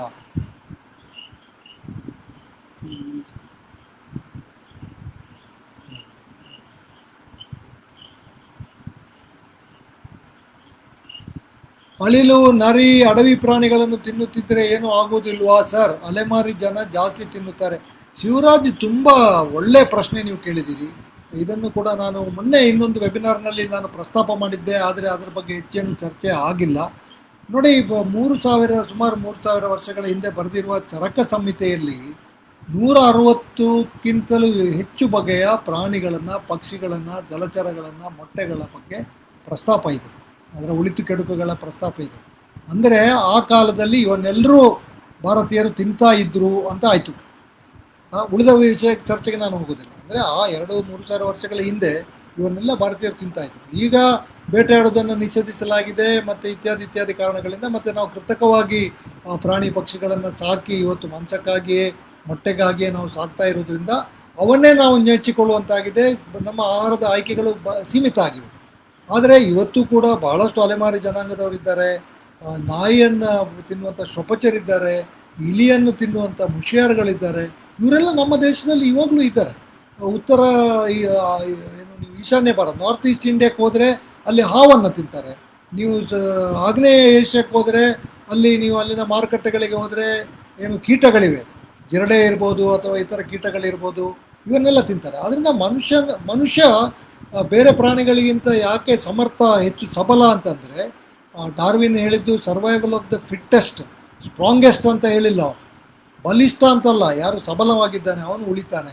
ಮನುಷ್ಯ ಅತ್ಯಂತ ಸಬಲವಾದ ಪ್ರಾಣಿ. ಯಾಕೆಂತಂದರೆ ಅವನು ಸಸ್ಯವರ್ಗದ ಎಲ್ಲವನ್ನು, ಒಂದು ಬೀಜದಿಂದ ಹಿಡಿದು ಮರದ ಕಾಂಡದವರೆಗೆ, ಅದರಲ್ಲಿ ಎಲ್ಲವ ಅಂದರೆ ಎಲ್ಲ ಕಾಂಡಗಳೆಲ್ಲ, ಕೆಲವನ್ನು ಅವನು ತಿನ್ಬೋದು. ಉದಾಹರಣೆಗೆ ಸೊಪ್ಪಿದೆ, ಇತ್ಯಾದಿ.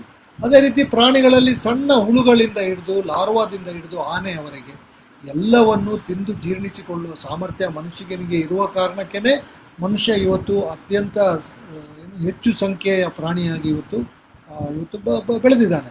ಸೊ ಆ ಕಾರಣಕ್ಕೆ ಇವುಗಳನ್ನು ತಿಂದರೆ ಏನು ಸಮಸ್ಯೆ ಇಲ್ಲ, ತಿನ್ನುವವರು ತಿನ್ಬೋದು. ಆದರೆ ಬೇಟೆಯಾಡಿ ಬೇರೆಯವರು ಹೋಗಿ ಬೇಟೆಯಾಡಿ ತಿನ್ಲಿಕ್ಕೆ ಹೊರಟ್ರೆ ಅದು ಇವತ್ತು ವನ್ಯಜೀವಿ ಕಾಯ್ದೆ ಅನುಸಾರ ಅಪರಾಧ ಆಗ್ತದೆ. ಸಿರಿಧಾನ್ಯಗಳಿಂದ ಆರೋಗ್ಯ ಉತ್ತಮಗೊಳ್ಳಲಿದೆಯಾ? ಸಿರಿಧಾನ್ಯ, ರಾಗಿ ಎಲ್ಲನೂ ಒಂದೇ, ಒಂದೇ ಜಾತಿಯ ಧಾನ್ಯಗಳು. ಅದಕ್ಕೂ ಇದು ಸಿರಿಧಾನ್ಯಗಳಿಗೂ ರಾಗಿಗೂ ಹೆಚ್ಚಿನ ವ್ಯತ್ಯಾಸ ಏನೂ ಇಲ್ಲ. ಆದ್ದರಿಂದ ನೀವು ರಾಗಿ ತಿಂದರೆ ಎಷ್ಟು ಪ್ರಯೋಜನ ಅಥವಾ ಹಾನಿ ಇದೆ, ಸಿರಿಧಾನ್ಯಗಳಿಂದಲೂ ಅದೇ ಇದೆ.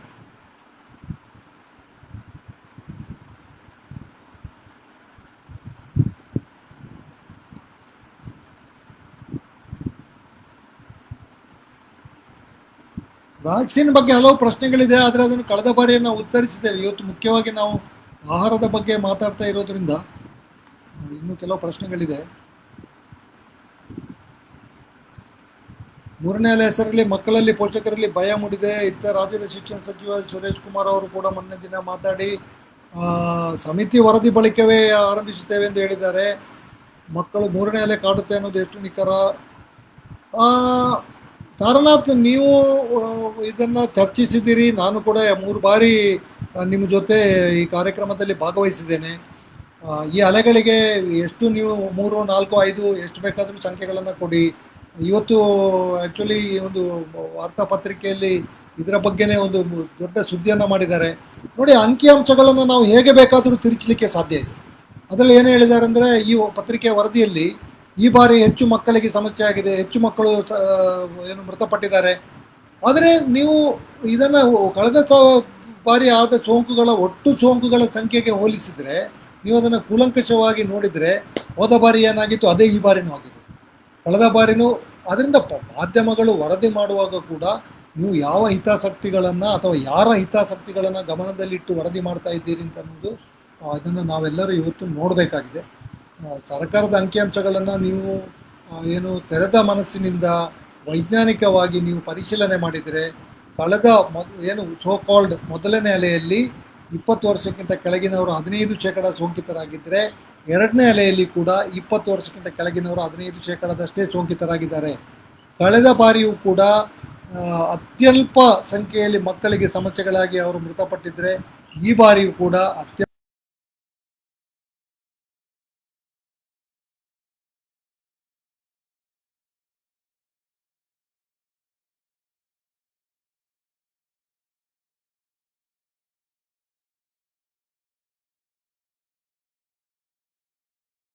ಏನು ಇದೆ ಅಂತ ಅಷ್ಟೇ. ಅಂತ ಅಂದ್ರೇನು, ಅವರು ಮುಖ್ಯವಾಗಿ ದಾಖಲಾಗಿರೋದು ಅವರ ಗಂಭೀರವಾದ ಹುಟ್ಟಿನಿಂದ ಪಡ್ಕೊಂಡು ಬಂದಿರುವಂಥ ಕಾಯಿಲೆ ಅಥವಾ ಮೂತ್ರಪಿಂಡಗಳ ಕಾಯಿಲೆ ಅಥವಾ ಶ್ವಾಸಕೋಶಗಳ ಕಾಯಿಲೆಯಿಂದ ದಾಖಲಾಗಿರೋದು.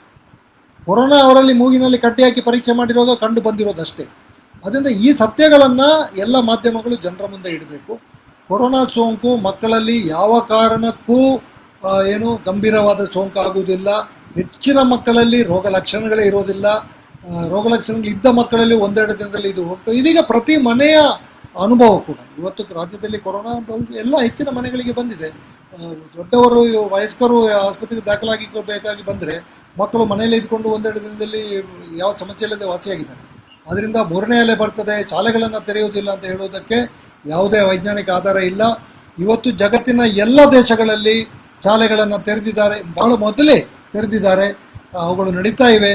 ಆದ್ದರಿಂದ ತಾಂತ್ರಿಕ ಸಮಿತಿ ಏನೇ ಹೇಳಿದರೂ ಕೂಡ, ಏನು ಹೆತ್ತವರು ನೀವಿದ್ದೀರಿ, ದಯವಿಟ್ಟು ಈ ಬಗ್ಗೆ ಮರುಪರಿಶೀಲನೆ ಮಾಡಿ. ತಾರನಾಥ್ ಹೇಳಿದಾಗೆ ಈಗಾಗಲೇ ಮಕ್ಕಳು ಖಿನ್ನತೆಗೆ ಒಳಗಾಗಿದ್ದಾರೆ, ಅಪೌಷ್ಟಿಕತೆ ಆಗಿದೆ. ಶೈಕ್ಷಣಿಕವಾಗಿ ಮಕ್ಕಳು 1 ವರ್ಷ ಕಲಿಯದೇ ಇದ್ದ ಕಾರಣ ಅದನ್ನು ಮತ್ತೆ ಅವರು ಏನು ಕಲಿಯುವಂಥದ್ದು ಬಹಳ ಕಷ್ಟ ಇದೆ. ಅದರಿಂದ ಇದನ್ನೆಲ್ಲ ಗಮನಿಸಿ, ಕೇವಲ ಕೊರೋನಾ ಕೊರೋನಾ ಕೊರೋನಾ ಅಂತ ಹೇಳಿಕೊಂಡು ನಾವು ಮಕ್ಕಳ ಭವಿಷ್ಯವನ್ನು ಈ ರೀತಿ ಇದು ಮಾಡೋದು ಸರಿಯಲ್ಲ. ಶಾಲೆಗಳು ತೆರೀಲೇಬೇಕು.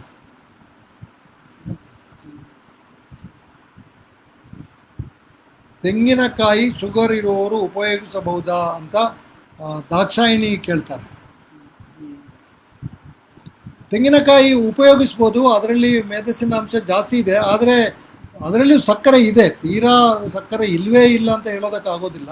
ಆದ್ದರಿಂದ ತೆಂಗಿನಕಾಯಿಯನ್ನು ಕೂಡ ವಿಪರೀತವಾಗಿ ಬಳಸಿದರೆ ರಕ್ತದ ಸಕ್ಕರೆ ಸ್ವಲ್ಪ ಇದಾಗ್ಬೋದು, ಜಾಸ್ತಿ ಆಗ್ಬೋದು. ಸೀಮಿತವಾಗಿ ನಿಮಗೆ ಎಷ್ಟು ಬೇಕೋ ಅಷ್ಟನ್ನು ಬಳಸೋದಕ್ಕೆ ಅಡ್ಡಿ ಇಲ್ಲ. ಬಾವಲಿ ತಿಂದು ಕೊರೋನಾ ಬಂದದ್ದಲ್ಲ, ಬಾವಲಿಯನ್ನು ಹುಡುಕಿಕೊಂಡು ಗುಹೆ ಒಳಗೆ ಹೋದ ವ್ಯಕ್ತಿಗೆ ಬಾವಲಿಯ ಸ್ರಾವಗಳು ಸೋಂಕಿ ಆ ಸ್ರಾವಗಳ ಮೂಲಕ ಕೊರೋನಾ ಬಂದಿರಬೇಕು ಅಂತೇಳಿ ಅಧ್ಯಯನಗಳು ಪ್ರಕಟವಾಗಿವೆ. ಅದರಿಂದ ಬಾವಲಿ ತಿಂದು ಕೊರೋನಾ ಬಂದದ್ದು ಅಂತ ಹೇಳಲಿಕ್ಕೆ ಸಾಧ್ಯ ಇಲ್ಲ. ನೋಡಿ, ಬಾವಲಿಗಳಲ್ಲಿ ಹಲವಾರು ಬಗೆಯ ವೈರಸ್ಗಳಿಗೆ ಅವು ಆಶ್ರಯ ಕೊಡ್ತವೆ. ಈಗ 3 ವರ್ಷ ಕೆಳಗೆ ಕೇರಳದಲ್ಲಿ ನಿಪಾ ವೈರಸ್ ಬಂದಿತ್ತಲ್ಲ, ನಿಪಾ ವೈರಸ್ ಕೂಡ ಬಾವಲಿ ಒಳಗೆ ಇರುವ ವೈರಸ್ಸೇ. ನಾಯಿಗಳಲ್ಲಿ ಏನು ಹುಚ್ಚು ನಾಯಿ ರೇಬಿಸ್ ಇದೆ, ಅವುಗಳು ಕೂಡ ಬಾವಲಿಗಳಲ್ಲಿರುವ ವೈರಸ್ಗಳೇ. ಅಲ್ಲಿಂದ ಅವುಗಳು ನಾಯಿಗಳಿಗೆ ಹರಡಿ, ನಾಯಿಗಳಿಂದ ನಾಯಿಗಳಿಗೆ ಹರಡಿ, ನಾಯಿಗಳು ಮನುಷ್ಯರಿಗೆ ಕಚ್ಚಿ, ಈ ಥರ. ಸೊ ಬಾವಲಿಗಳು ಹಲವಾರು ವೈರಸ್ಗಳಿಗೆ ಆಶ್ರಯ ತಾಣಗಳು. ಹಾಗಂತೇಳಿ ಬಾವಲಿಗಳನ್ನು ದಯವಿಟ್ಟು ಹುಡುಕಿಕೊಂಡು ಹೋಗಬೇಡಿ, ಅವುಗಳನ್ನು ಕೊಲ್ಲೋದಾಗಲಿ ಅದು ಮಾಡಬೇಡಿ. ಬಾವಲಿ ಇದ್ದ ತಕ್ಷಣ ನಮಗೆ ರೋಗ ಬರೋದಿಲ್ಲ. ಇದು ಜೀವ ಸಂಕುಲದ ಬಹಳ ಸಂಕೀರ್ಣವಾದ ಪ್ರಕ್ರಿಯೆ. ಆದ್ದರಿಂದ ನಮ್ಮಲ್ಲಿರುವ ಬಾವಲಿಗಳಲ್ಲಿ ಈ ರೋಗ ಇದೆ ಅಂತ ಹೇಳೋಕ್ಕಾಗಲ್ಲ. ಅದರಿಂದಲ್ಲ ಕಳೆದ ಬಾರಿ ಇದನ್ನು ನಾನು ಎಲ್ಲೋ ಬರೆದಿದ್ದಾಗ ಒಬ್ಬರು ಬಹಳ ಬೇಸರದಿಂದ, ನೀವು ಇದನ್ನು ಬರೆದ ಕೂಡಲೇ ಎಲ್ಲರೂ ಇನ್ನು ಬಾವಲಿಯನ್ನು ಹೋಗಿ ಹುಡುಕಿಕೊಂಡು ಕೊಲ್ತಾರೆ ಅಂತ ಬರೆದಿದ್ರು. ಅದಕ್ಕೋಸ್ಕರ ನಾನು ಹೇಳ್ತಾ ಇದ್ದೇನೆ, ಬಾವಲಿಗಳು ನಮಗೆ ಬೇಕು. ಹಣ್ಣುಗಳಿಗೆ ಏನು ಪರಾಗಸ್ಪರ್ಶ ಮಾಡೋದಕ್ಕೆ, ಹೂಗಳಿಗೆ, ಮತ್ತು ಬೇರೆ ಇತರ ಕೀಟಗಳನ್ನು ತಿನ್ನೋದಕ್ಕೆ. ಹೀಗೆ ಇದು ಜೀವ ಸಂಕುಲ ಏನಿದೆ ಇದು ನಡೀತಾನೆ ಇರಬೇಕು. ಅದರಿಂದ ಯಾವುದೇ ಒಂದು ರೋಗ ಬಂದಿದೆ ಅಂತ ಅಂಥ ಪ್ರಾಣಿಗಳನ್ನು ನಾವು ಹುಡುಕಿಕೊಂಡು ಹೋಗಿ ಅವುಗಳನ್ನು ಆಶ್ರಯ ಇಲ್ಲದ ಹಾಗೆ ಮಾಡೋದು ಸರಿಯಲ್ಲ.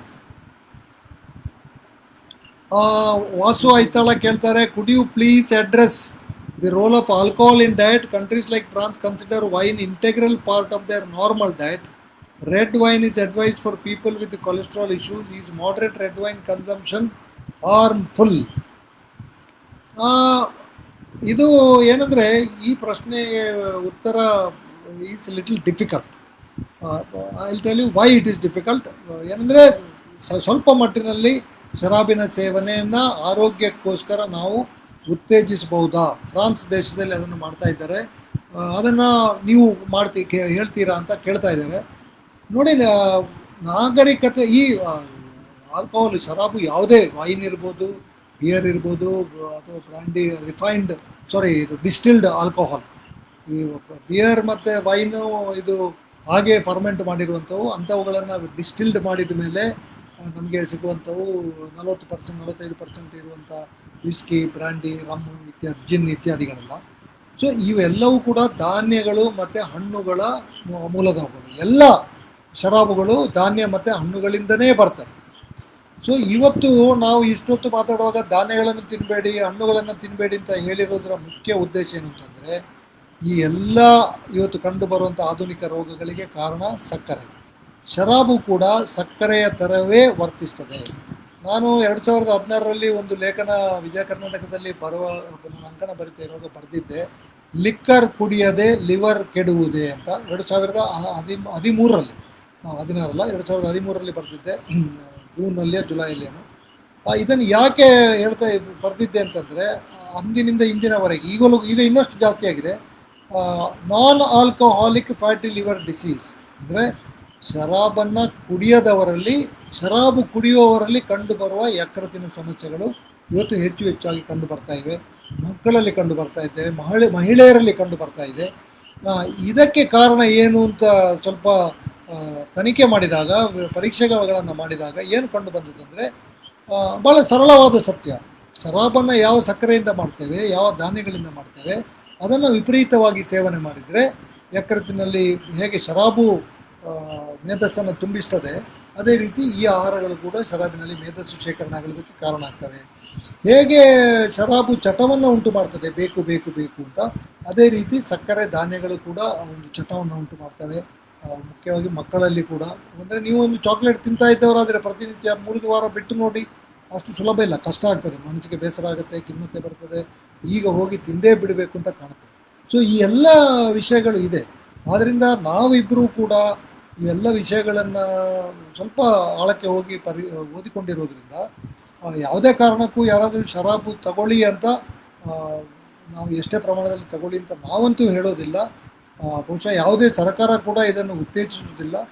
ನೀವು ತಗೊಳ್ಳುವವರಾಗಿದ್ದರೆ ಅದು ಆರೋಗ್ಯಕ್ಕೆ ಒಳ್ಳೆಯದು ಮಾಡ್ತದೆ ಅಂತ ಹೇಳಿ ನೀವು ಬಹುಶಃ ತಗೊಳ್ಳೋದಕ್ಕೆ ಆಧಾರಗಳು ಇಲ್ಲ ಅಂತ ನಾನು ಹೇಳ್ತೇನೆ.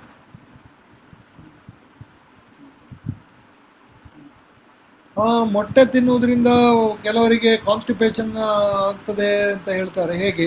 ಇಲ್ಲ, ಮೊಟ್ಟೆ ಮಾತ್ರ ಅಲ್ಲ, ಮೊಟ್ಟೆ, ಮೀನು, ಮಾಂಸ ಇವಿಷ್ಟನ್ನೇ ತಿಂದರೆ ನೋಡಿ, ನಮ್ಮ ವಿಸರ್ಜನೆ ಆಗುವುದು ತರಕಾರಿ ಮುಖ್ಯವಾಗಿ. ಈ ಪ್ರೋಟೀನ್ಗಳು ಮತ್ತು ಮೇಧಸ್ಸಿನ ಅಂಶಗಳೆಲ್ಲ ಇವು 99%, 98% ಜೀರ್ಣ ಆಗಿ ಅದರಲ್ಲಿರುವ ಎಲ್ಲ ಸತ್ವಗಳು ನಮ್ಮ ರಕ್ತಕ್ಕೆ ಬರುವಂಥದ್ದು. ಇದನ್ನು ನಾವು ಬಯೋ ಅವೈಲಬಿಲಿಟಿ ಅಂತ ಹೇಳ್ತೀವಿ. ಎಲ್ಲ ಮಾಂಸಾಹಾರಿ ಏನು ಖಾದ್ಯಗಳಿವೆ ಇವು 98-99% ಜೀರ್ಣ ಆಗ್ತವೆ ಅದು ಸುಲಭದಲ್ಲಿ. ಇದು ಇನ್ನೊಂದು ಏನೆಂದರೆ ಸಾಮಾನ್ಯ ಕಲ್ಪನೆ ಏನು ಅಂತಂದರೆ ಅಥವಾ ನಂಬಿಕೆ ಏನು ಅಂತಂದರೆ ಮಾಂಸಾಹಾರ ಜೀರ್ಣ ಆಗೋದಿಲ್ಲ, ಸಸ್ಯಾಹಾರ ಸುಲಭ. ಅದು ಸಂಪೂರ್ಣ ಅದಕ್ಕೆ ವ್ಯತಿರಿಕ್ತ ಆದದ್ದು. ಸಸ್ಯಾಹಾರ ಅದರಲ್ಲಿಯೂ ತರಕಾರಿಗಳು ಮನುಷ್ಯನ ಕರುಳಿನಲ್ಲಿ ಜೀರ್ಣ ಆಗೋದಿಲ್ಲ.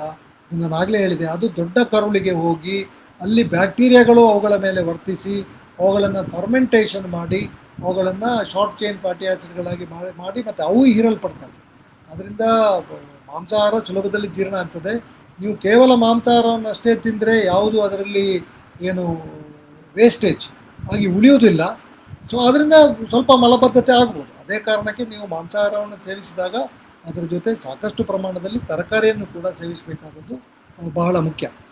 ಸೊ ಈ ಬಹುಶಃ ಎಲ್ಲ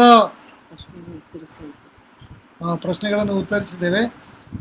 ಮುಂದಿನ ಬಾರಿ ನಾನು ಮೊದಲಾಗಿ ನಿಮ್ಗೆ ಹೇಳ್ತೇವೆ ಯಾವ ವಿಷಯದ ಬಗ್ಗೆ ನಾವು ಮುಂದೆ ಬರ್ತೇವೆ ಅಂತ. ಸೊ ಕಳೆದ ಬಾರಿ ನಾವು ಫೇಸ್ಬುಕ್ ಲೈವ್ ಮಾಡಿದಾಗ ಬಹಳಷ್ಟು ಪ್ರಶ್ನೆಗಳು ಆಹಾರದ ಬಗ್ಗೆ ಬಂದಿದ್ದೆವು. ಆ ಕಾರಣಕ್ಕೆ ಇವತ್ತು ನಾವು ಈ ವಿಷಯದ ಬಗ್ಗೆ ಇಲ್ಲಿ ಕೂತಿದ್ದೇವೆ. ಸ್ವಲ್ಪ ಅಂದರೆ ಹೊಸ ಒಂದು ಕ್ಯಾಮರಾವನ್ನು ಬಳಕೆ ಮಾಡಿದ್ದೇವೆ, ಅದು ಸರಿಯಾಗಿ ಕೆಲಸ ಮಾಡಿದೆ. ಆದರೆ ಧ್ವನಿಯಲ್ಲಿ ಸ್ವಲ್ಪ ಸಮಸ್ಯೆ ಇದೆ ಅಂತ ನೀವೆಲ್ಲರೂ ಬರೆದಿದ್ದೀರಿ. ಆದರೆ ಸಾಕಷ್ಟು ನಿಮಗೆ ಸ್ಪಷ್ಟವಾಗಿ ಕೇಳಿದೆ ಮತ್ತು ವಿಷಯಗಳೆಲ್ಲ ಅರ್ಥ ಆಗಿದೆ ಅಂತ ತಿಳ್ಕೊಳ್ತೇನೆ. ಸೊ ಯಾವುದೇ ತಾಂತ್ರಿಕ ಸಮಸ್ಯೆಗಳಿದ್ದರೆ ಆಗಿದ್ದರೆ ಅದಕ್ಕೆ ಕ್ಷಮೆ ಇರಲಿ. ಸೊ ಖಂಡಿತವಾಗಿಯೂ ನೀವೆಲ್ಲರೂ ಇಷ್ಟು ಸಂಖ್ಯೆಯಲ್ಲಿ ಇಷ್ಟೊತ್ತು ನಮ್ಮ ಜೊತೆ ಇದ್ದು ಭಾಗವಹಿಸಿದ್ದಕ್ಕೆ ನಿಮ್ಮೆಲ್ಲರಿಗೂ ಕೂಡ ನಾವಿಬ್ಬರು ಮತ್ತೆ ಹೃತ್ಪೂರ್ವಕ ಧನ್ಯವಾದಗಳನ್ನು ಅರ್ಪಿಸ್ತೇವೆ. Thank you very much. So will be again with you very soon. Thank you so much.